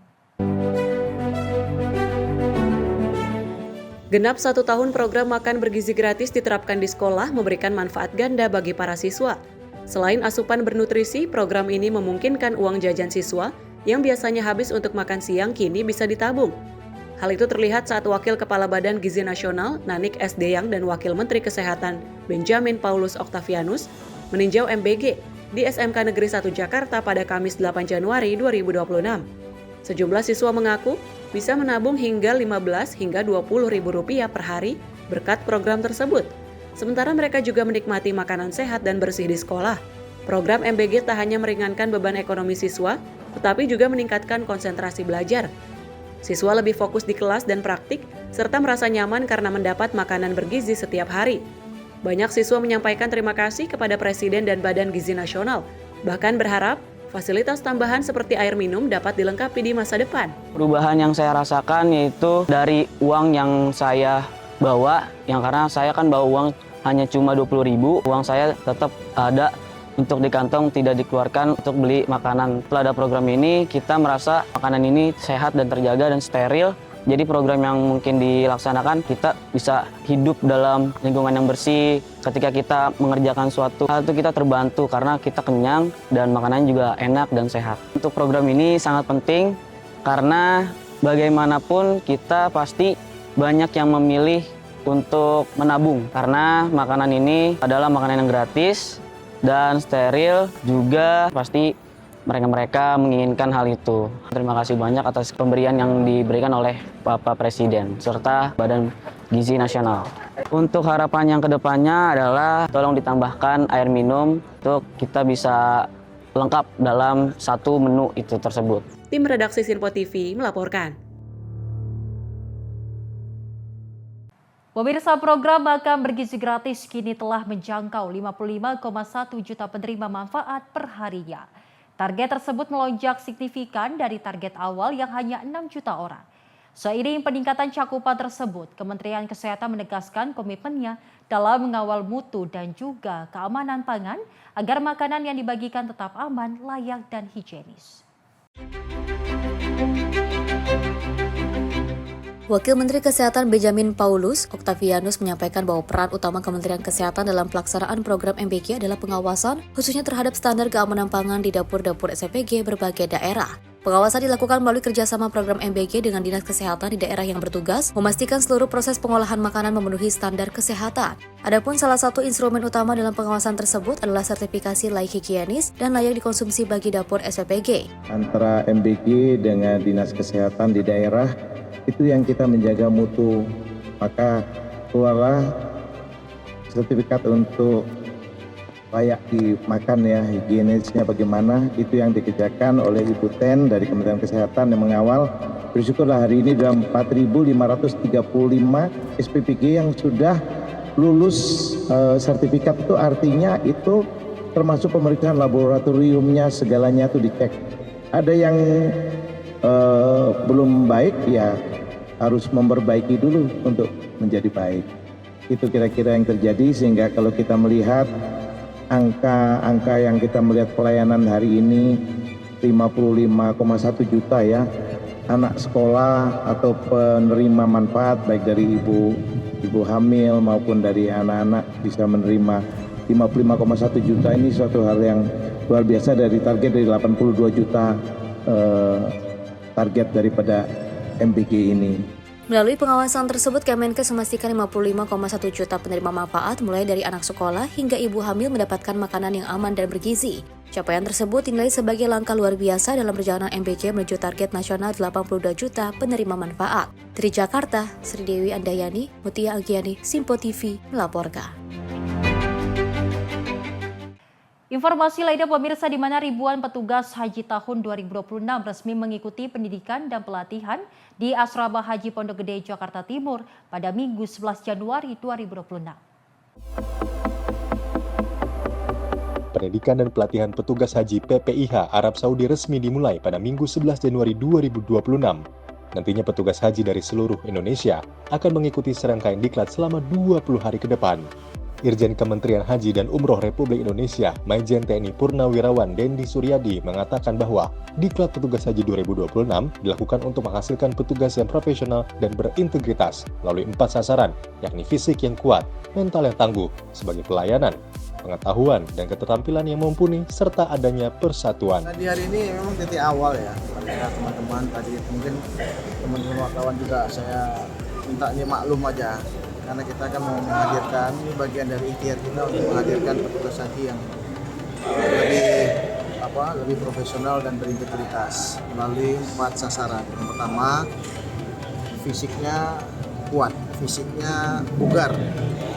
Karena memang ibadah haji itu kan 90% ibadah fisik, sehingga petugasnya juga harus lebih kuat daripada jamaah. Kemudian yang kedua, mentalnya memang mental yang tangguh sebagai pelayan. Mentalnya memang siap menjadi pelayan. Dengan petugas kan. Kemudian yang ketiga, pengetahuan dan keterampilannya mumpuni sesuai dengan tusinya masing-masing. Terakhir, adanya bonding, adanya persatuan. Seperti yang tadi saya bilang, seperti persatuan Indonesia. Kita kuat karena kita bersatu. Kita rangkul kalau kita bercerai-berai. Nah, itu yang mau kita sasarkan gitu kan. Adapun layanan PPIH Arab Saudi 2026 diantaranya layanan akomodasi, konsumsi, transportasi, dan layanan penunjang lainnya seperti kesehatan, jemaah lansia, disabilitas, dan media center haji. Tim redaksi Simpo TV melaporkan. Pendidikan dan pelatihan petugas pelaksana ibadah haji atau PPIH 2026 terapkan pendidikan semi militer agar petugas haji menjadi lebih disiplin dan punya fisik yang baik selama melayani jemaah haji. Diklat PPIH 2026 akan diterapkan semi militer selama pendidikan. Menteri Haji dan Umroh Muhammad Irfan Yusuf menjelaskan, dengan pendidikan dengan semi militer diharapkan petugas haji menjadi lebih disiplin dan punya fisik yang baik selama melayani jemaah haji. Diklat dilaksanakan selama 20 hari mulai 10 hingga 30 Januari 2026 di Asrama Haji Pondok Gede, Jakarta Timur. Ya, memang kita berharap kedisiplinan, kesamaptaan fisik dari peserta memang diperlukan. Tanpa fisik yang kuat, tanpa disiplin yang kuat, mereka nggak akan bisa menjalankan tugas dengan sebaik-baiknya. Pak, saya Heru Pak dari Elsinta tadi, dalam pelaksanaan nanti petugas haji yang diklat di sini terus melanggar aturan itu akan dikembalikan atau kayak gimana model Pak? Pertama tentu diperingatkan, ya.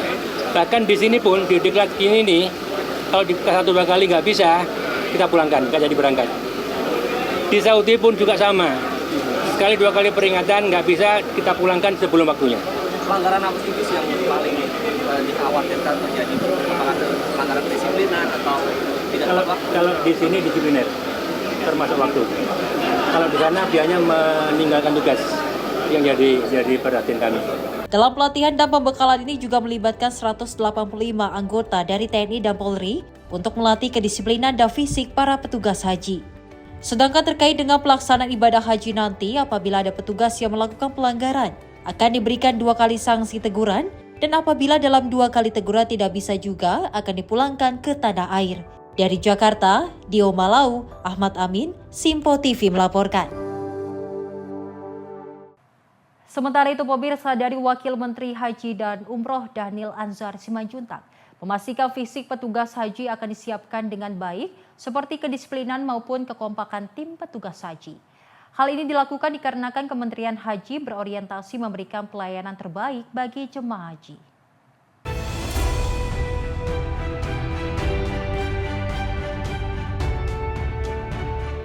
Wakil Menteri Haji dan Umroh Dhanil Anzar Simanjuntak secara resmi menutup pelatihan untuk pembina hingga fasilitator petugas haji di Asrama Haji Pondok Gede, Jakarta. Dalam pelatihan ini, Kementerian Haji dan Umroh melibatkan sejumlah unsur seperti TNI dan Polri untuk memberikan persiapan bagi petugas haji agar dapat disiplin dan menjaga kekompakan tim. Dhanil Anzar mengatakan hal itu dilakukan karena pihaknya ingin memaksimalkan agenda pembekalan agar orientasi utama petugas haji pada pelayanan jemaah bukan hanya sekedar ikut beribadah haji. Selain itu, menurutnya kedisiplinan dan kekompakan tim masih menyisakan persoalan sehingga Kementerian Haji dan Umroh menggandeng TNI dan Polri untuk membantu memperbaiki kekompakan tim petugas haji. Ini kan banyak juga kritik dari teman-teman publik ya, jamaah segala macam terkait dengan komitmen pelayanan. Nah, jadi kita ingin pastikan semua petugas haji itu orientasi utamanya itu adalah pelayanan jamaah, bukan nebeng naik haji.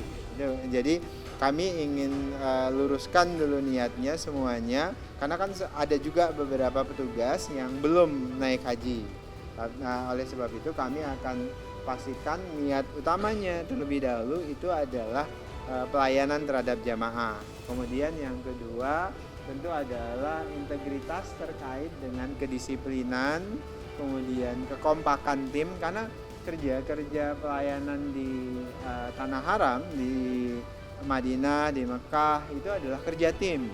Selama ini koreksi, dan itu juga jadi kritik saya kan pada saat tahun lalu, itu adalah kerja timnya itu bermasalah, tingkat kedisiplinannya bermasalah, koordinasinya itu bermasalah. Nah, oleh sebab itulah kemudian kita ingin memperbaiki itu semuanya dengan pendekatan kerja tim yang kuat. Instansi mana yang memiliki kapasitas untuk membangun tim yang kuat? Itu adalah militer. Jadi kalau ada yang nyebut ini militerisme, iya, kami ingin mengadaptasi nilai-nilai di kedisiplinan kerja tim yang kuat dari militer. Dari Jakarta, Fahrizal Ahmad Amin, Sinpo TV melaporkan.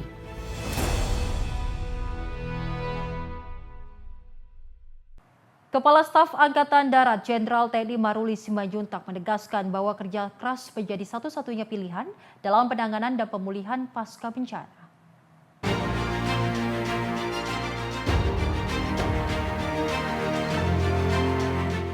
Kepala Staf Angkatan Darat Jenderal TNI Maruli Simanjuntak meninjau langsung pengerjaan jembatan putus yang menghubungkan Kelurahan Hutana Bolon dengan Sigiring-Giring, Kecamatan Tuka, Kabupaten Tapanuli Tengah.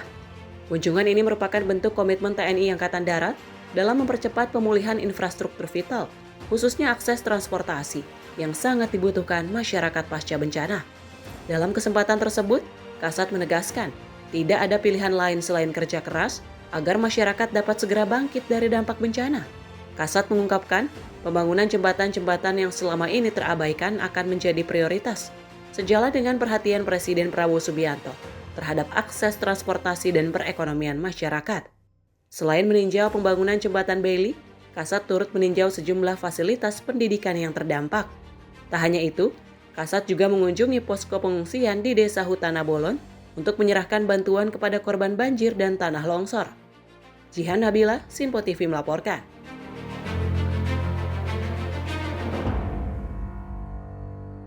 Masih dari Kepala Staf Angkatan Darat Jenderal TNI Maruli Simanjuntak resmikan jembatan Bailey di Jalan Lintas Nasional Takengon Biren, Kabupaten Benar Meriah, Aceh. Kepala Staf Angkatan Darat Jenderal TNI Maruli Simanjuntak meresmikan jembatan Bailey, akses yang menghubungkan Jalan Nasional Takengon Biren, Kabupaten Benar Meriah, Aceh, pada Kamis 8 Januari 2026. Jembatan Bailey tersebut dibangun oleh Satgas Gulbencal Yonzipur 5 BW di kawasan Umah Besi, Kecamatan Gajah Putih, Kabupaten Benar Meriah. Peresmian tersebut sebagai bagian dari percepatan pemulihan infrastruktur vital pasca bencana. Kasat menyampaikan, Jembatan Beli di Benar Meriah merupakan jembatan ke-17 dari total rencana 42 unit jembatan Beli yang disiapkan TNI Angkatan Darat. Lebih lanjut, Kasat menjelaskan, TNI AD juga tengah menyiapkan pembangunan jembatan gantung yang saat ini masih dalam proses pengadaan.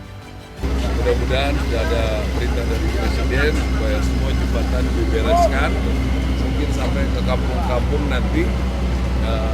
Ya, nanti itu salah satu, yang lain-lain juga saya sudah diskusikan bahwa waktu rapat pertama, rapat koordinasi mengatasi bencana, Presiden siapkan alokasi dana khusus untuk Aceh. Jadi saya pikir ini malah jadi provinsi contoh nanti. Bagus itu, mudah-mudahan. Kami setelah lihat kebutuhannya jembatan terputus sehingga membuat logistik sulit, kita sudah langsung merencanakan anggota itu bekerja siang malam gitu, supaya lebih cepat. Kita buat 3 shift, tapi ya kami kan tentara biasa seperti itu. Yang sulit itu memang logistik kita juga, jadi ini, tapi ya kendala-kendala begitu bisa diatasi. Pembangunan jembatan Beli merupakan tindak lanjut arahan Presiden Prabowo agar akses transportasi terutama yang dilalui pelajar menuju sekolah dan perekonomian masyarakat dapat terpenuhi dalam waktu 1,5 tahun. Jihan Nabila, Sinpo TV melaporkan.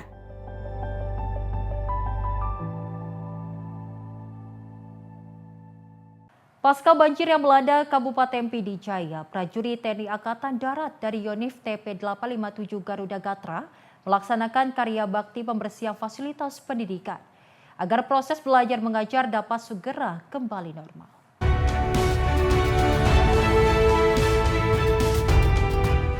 Banjir yang sebelumnya melanda wilayah Pidijaya Aceh meninggalkan lumpur dan material sisa banjir yang mengenangi halaman, ruang kelas, serta saluran drainase di Madrasah Sanawiyah Negeri 2 Pidijaya. Merespon kondisi tersebut, prajurit Yonif TP 857 Garuda Gatra bersama pihak sekolah bahu-membahu membersihkan lumpur dengan peralatan sederhana secara gotong royong. Kegiatan ini dipimpin langsung Komandan Yonif TP 857 Garuda Gatra, Letnan Kolonel Infantri Hervin Rahadian Janat, serta melibatkan 1 SST atau 22 prajurit. Dan Yonif TP 857 Garuda Gatra menyampaikan karya bakti ini merupakan wujud kehadiran TNI di tengah masyarakat, khususnya dalam membantu pemulihan fasilitas pendidikan pasca bencana. Sementara itu, pihak sekolah mengapresiasi bantuan prajurit TNI yang dinilai sangat membantu percepatan pemulihan lingkungan sekolah sehingga aktivitas belajar siswa dapat segera kembali berjalan normal. Jihan Nabila, Sinpo TV melaporkan. Prajurit TNI Angkatan Darat dari Yonif 115 Macan Liser Kodam Iskandar Muda bersama guru dan siswa melaksanakan kegiatan gotong royong pembersihan lingkungan SMKN 1 Kuala Simpang, Kabupaten Aceh Tamiang pada Sabtu 10 Januari 2026. Pasca bencana banjir bandang dan juga tanah longsor yang melanda wilayah tersebut.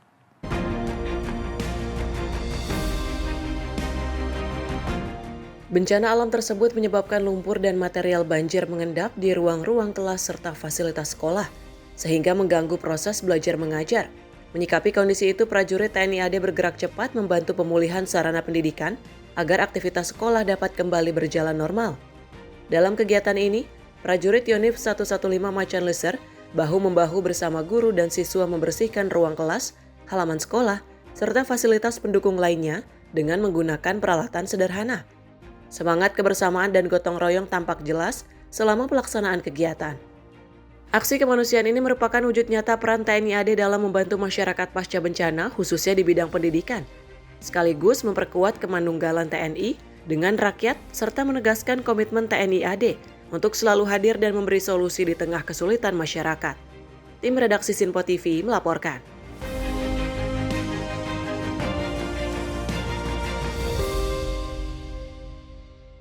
Dan pemirsa, informasi terkait peristiwa di mancanegara akan kami hadirkan usai jeda. Tetap bersama kami di Menyapa Indonesia Pagi.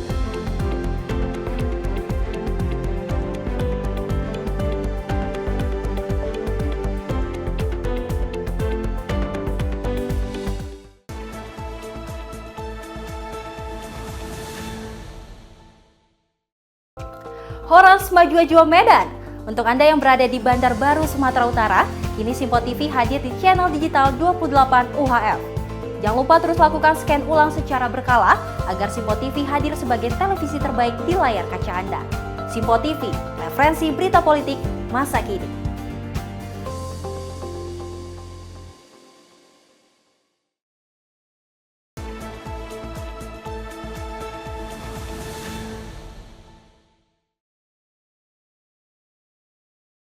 Terima kasih pemirsa, Anda masih menyaksikan Menyapa Indonesia Pagi, di mana kantor Bea Cukai Bandara Soekarno-Hatta bekerja sama dengan Direktorat Tindak Pidana Narkoba Bareskrim Mabes Polri menangkap pasangan suami istri warga negara Pakistan yang menyelundupkan sabu berupa kapsul dengan cara ditelan agar lolos dari petugas Bandara Soekarno-Hatta.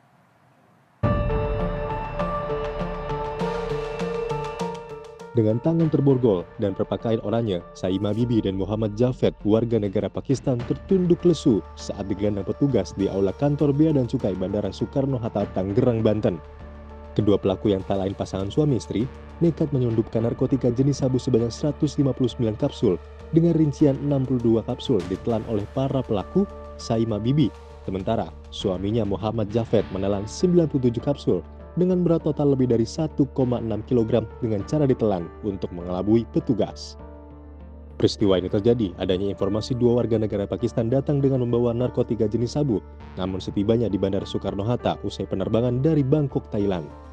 Meski koper bawaan para pelaku tidak terdeteksi membawa barang terlarang saat melewati mesin X-ray, namun gerak-gerik pasangan suami istri ini nampak mencurigakan.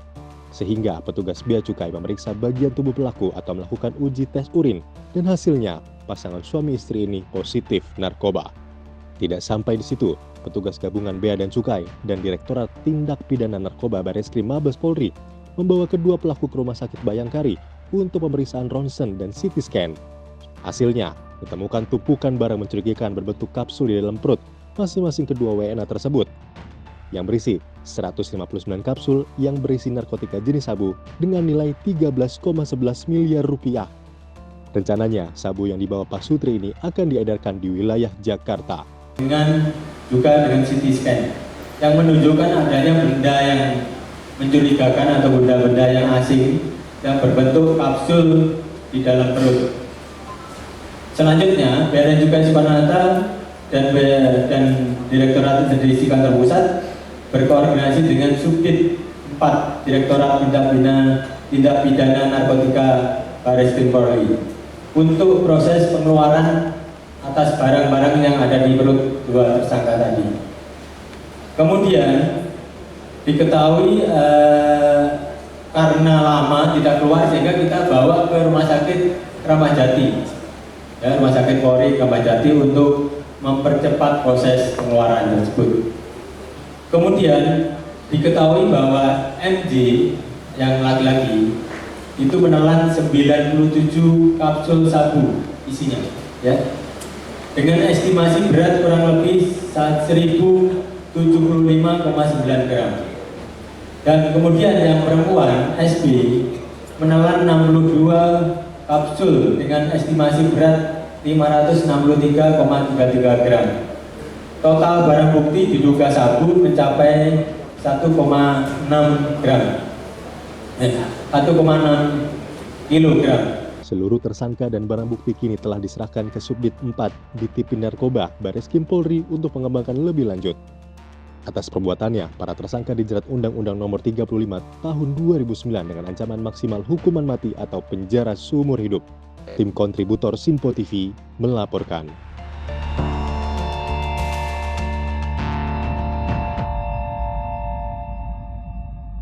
Pemirsa, tim TKP 308 Satreskrim Polresta Bandar Lampung membongkar komplotan spesialis pencurian sepeda motor yang beraksi di sejumlah wilayah.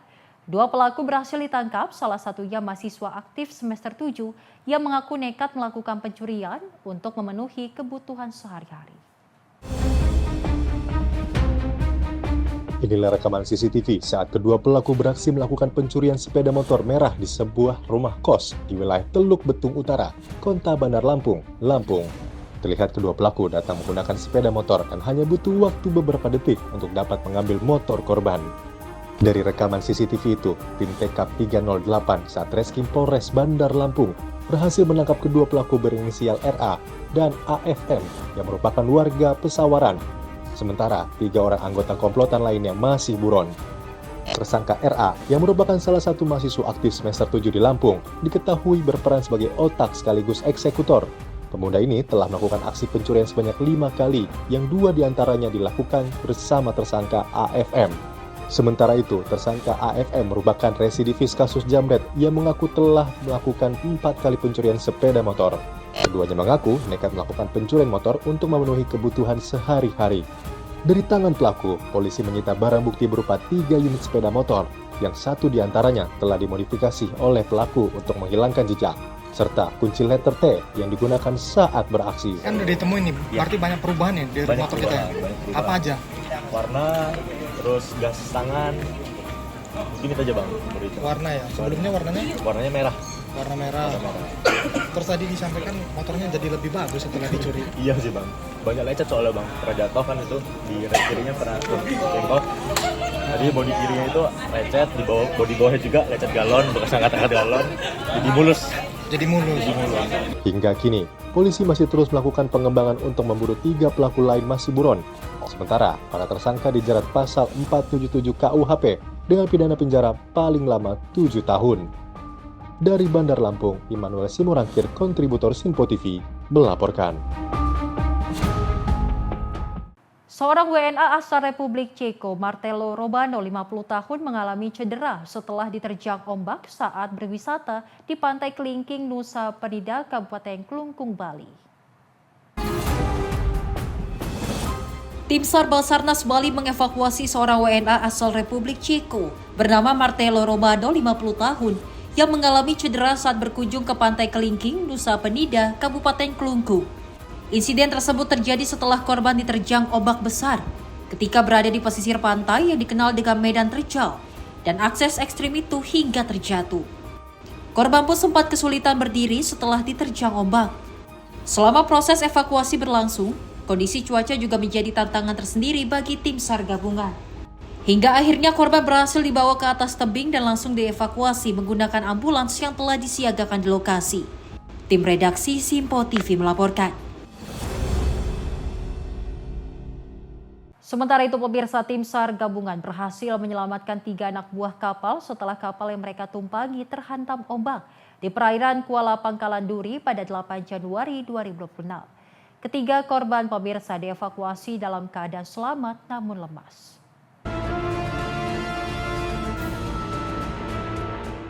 Terdapat 3 anak buah kapal atau ABK di atas kapal, yaitu Andu 61 tahun, Pendi 38 tahun, dan Along 37 tahun. Ketiganya berhasil diselamatkan tim SAR gabungan yang terdiri dari unit siaga SAR Tungkal, Polairut, TNI AL, dan PMI setelah kapal yang mereka tumpangi terhantam ombak di perairan Kuala Pangkalan Duri, Kabupaten Tanjung Jabung Barat pada Kamis 8 Januari 2026. Sebelumnya, kantor SAR Jambi menerima informasi kejadian pukul 08.00 WIB dari keluarga korban. Berdasarkan laporan, kapal bermuatan barang dengan rute Kepulauan Lingga menuju Kuala Pangkalan Duri mengalami kecelakaan pada 01.00 WIB dini hari akibat dihantam ombak setinggi 2 hingga 2,5 meter di sekitar perairan Pangkalan Duri. Tim SAR gabungan menuju lokasi dengan menggunakan kapal RIP 01 Basarnas. Ketiga korban dievakuasi dalam keadaan selamat namun lemas. Selanjutnya dibawa ke rumah sakit untuk penanganan lebih lanjut. Tim redaksi Simpo TV melaporkan.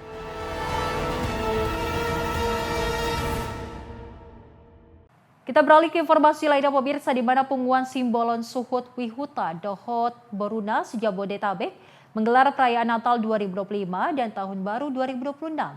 Perayaan ini tidak hanya menjadi momen ibadah dan silaturahmi, namun juga diisi dengan memberikan bantuan bagi warga terdampak bencana di wilayah Sumatera.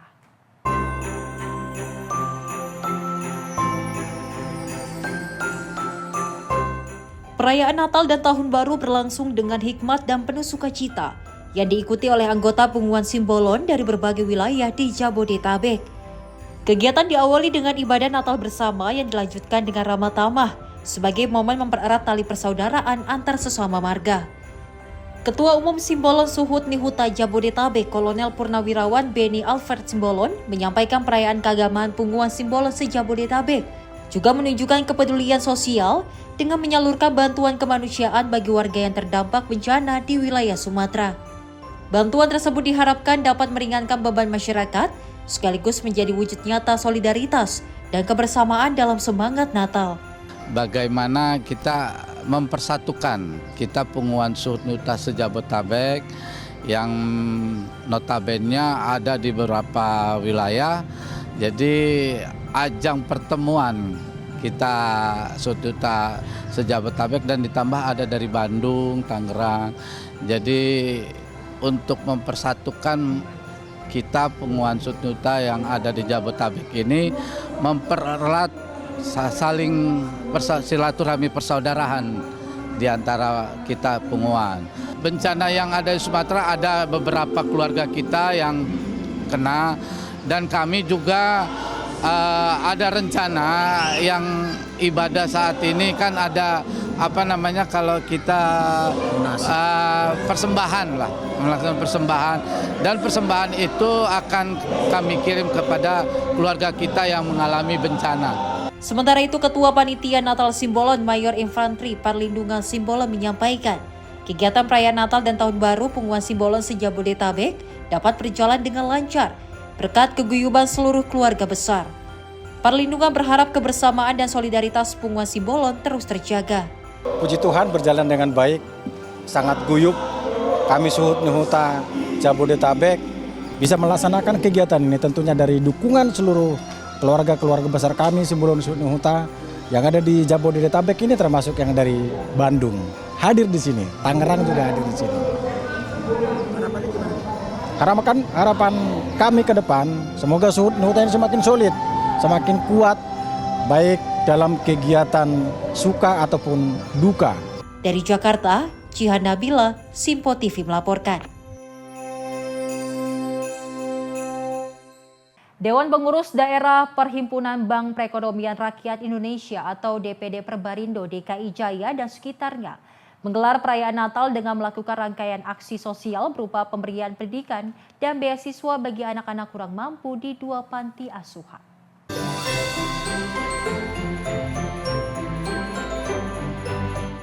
DPD Perbarindo DKI Jaya dan sekitarnya menggelar perayaan Natal dengan penuh sukacita dengan harapan agar BPR di wilayah DKI Jakarta dapat berkembang lebih sukses dan semakin maju. Dalam kegiatan Natal tahun ini, DPD Perbarindo melaksanakan 2 rangkaian kegiatan, yakni aksi kunjungan Natal sebagai bagian dari kegiatan sosial di 2 panti asuhan dan pelaksanaan ibadah bersama. Kalau yang berbeda jelas pertama adalah orang-orangnya. Tahun ini ada lebih dari 400 peserta yang hadir pada saat ini. Ini Natal terbanyak di bawah pemerintahan kuasanya Ibu Linda Pardede, ya. 400 orang yang hadir saat ini, kemudian juga sponsor juga banyak, dan teman-teman dari lintas agama juga pada datang. Itu luar biasa bagi saya, bahkan tadi ada yang ngasih puji-pujian juga yang dari bukan non-Kristen gitu. Ini kita baru masuk tahun 2026, harapannya untuk 1 tahun ke depan ini seperti apa? Harapannya yang pasti pertama bisa bertemu lagi dengan orang yang sama, ya, bertambah lebih banyak, dan kepercayaan kepada BPR itu jauh lebih baik dari tahun-tahun sebelumnya. Simple, tapi itu agak susah untuk dijalankan kalau tidak ada kebersamaan dari kita semua.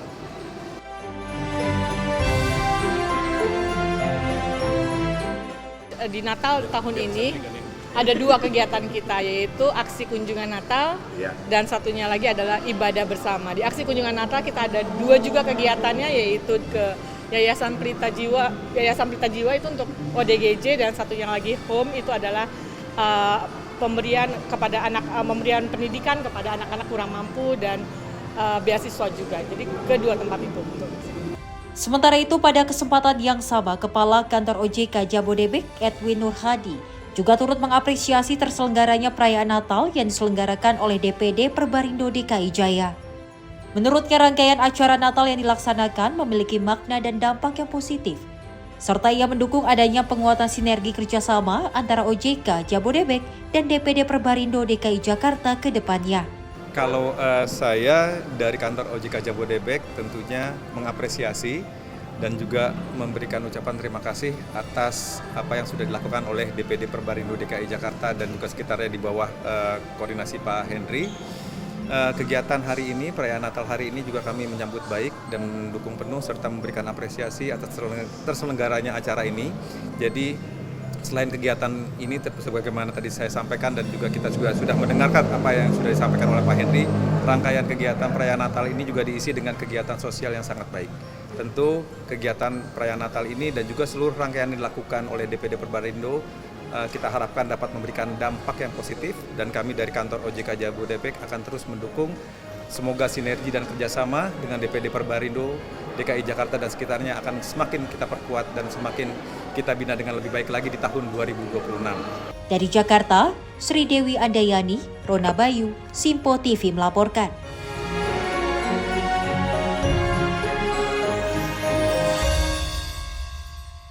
Pemirsa, Partai Demokrat menyatakan sikapnya untuk mendukung perihal wacana perubahan sistem pilkada di masa yang akan datang. Sekjen Partai Demokrat Herman Hairon menilai pemilihan kepala daerah melalui DPRD merupakan opsi konstitusional yang sah dengan merujuk pada Undang-Undang Dasar 1945. Sekjen Partai Demokrat Herman Hairon menjelaskan bahwa pihaknya sejalan dengan arah Presiden Prabowo Subianto terkait wacana perubahan sistem pilkada. Herman Hairon mengatakan sikap ini berangkat dari ketentuan Undang-Undang 1945 yang memberikan kewenangan kepada negara untuk mengatur terhadap sistem pelaksanaan pilkada, baik secara langsung maupun melalui DPRD. Dirinya juga menyebut opsi pilkada melalui DPRD dinilai mampu memperkuat efektivitas pemerintahan di daerah sekaligus meningkatkan kualitas kepemimpinan. Kendati demikian, ia meminta pembahasan terhadap kebijakan perundang-undangan ini harus dilakukan secara terbuka, demokratis, dan juga melibatkan partisipasi publik. Terkait dengan penentuan terhadap sistem pilkada ke depan, Partai Demokrat sejalan dan sebaris dengan Presiden Prabowo Subianto. Sikap ini berangkat dari ketentuan Undang-Undang Dasar 1945, Konstitusi Negara, yang memberikan kewenangan kepada negara untuk mengatur terhadap tata cara dan mekanisme pelaksanaan pilkada, baik secara langsung maupun oleh DPRD. Tentu kedua opsi ini sah menurut Undang-Undang Dasar.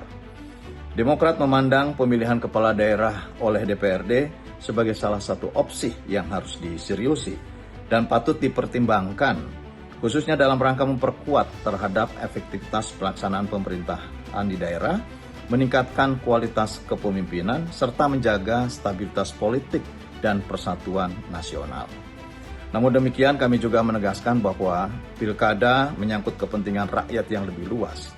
Oleh karena itu, pembahasan terhadap kebijakan dan perundang-undangan ini harus betul-betul dilakukan secara terbuka, demokratis, dan melibatkan partisipasi publik, agar setiap keputusan yang diambil tetap mencerminkan kehendak rakyat dan semangat demokrasi. Bagi Partai Demokrat, prinsipnya jelas. Apapun mekanisme yang dipilih, demokrasi harus tetap hidup. Suara rakyat harus tetap dihormati, dan persatuan nasional harus senantiasa dijaga sebagai pondasi utama kehidupan berbangsa dan bernegara. Dari Jakarta, Fahrizal Davariskiano, Simpo TV melaporkan. Pemirsa, Dinas Kesehatan Provinsi Jawa Barat menemukan sebanyak 10 warga Jabar terkena virus superflu. Virus ini, pemirsa, akan lebih berbahaya jika terjadi pada kelompok rentan dan penyakit penyerta.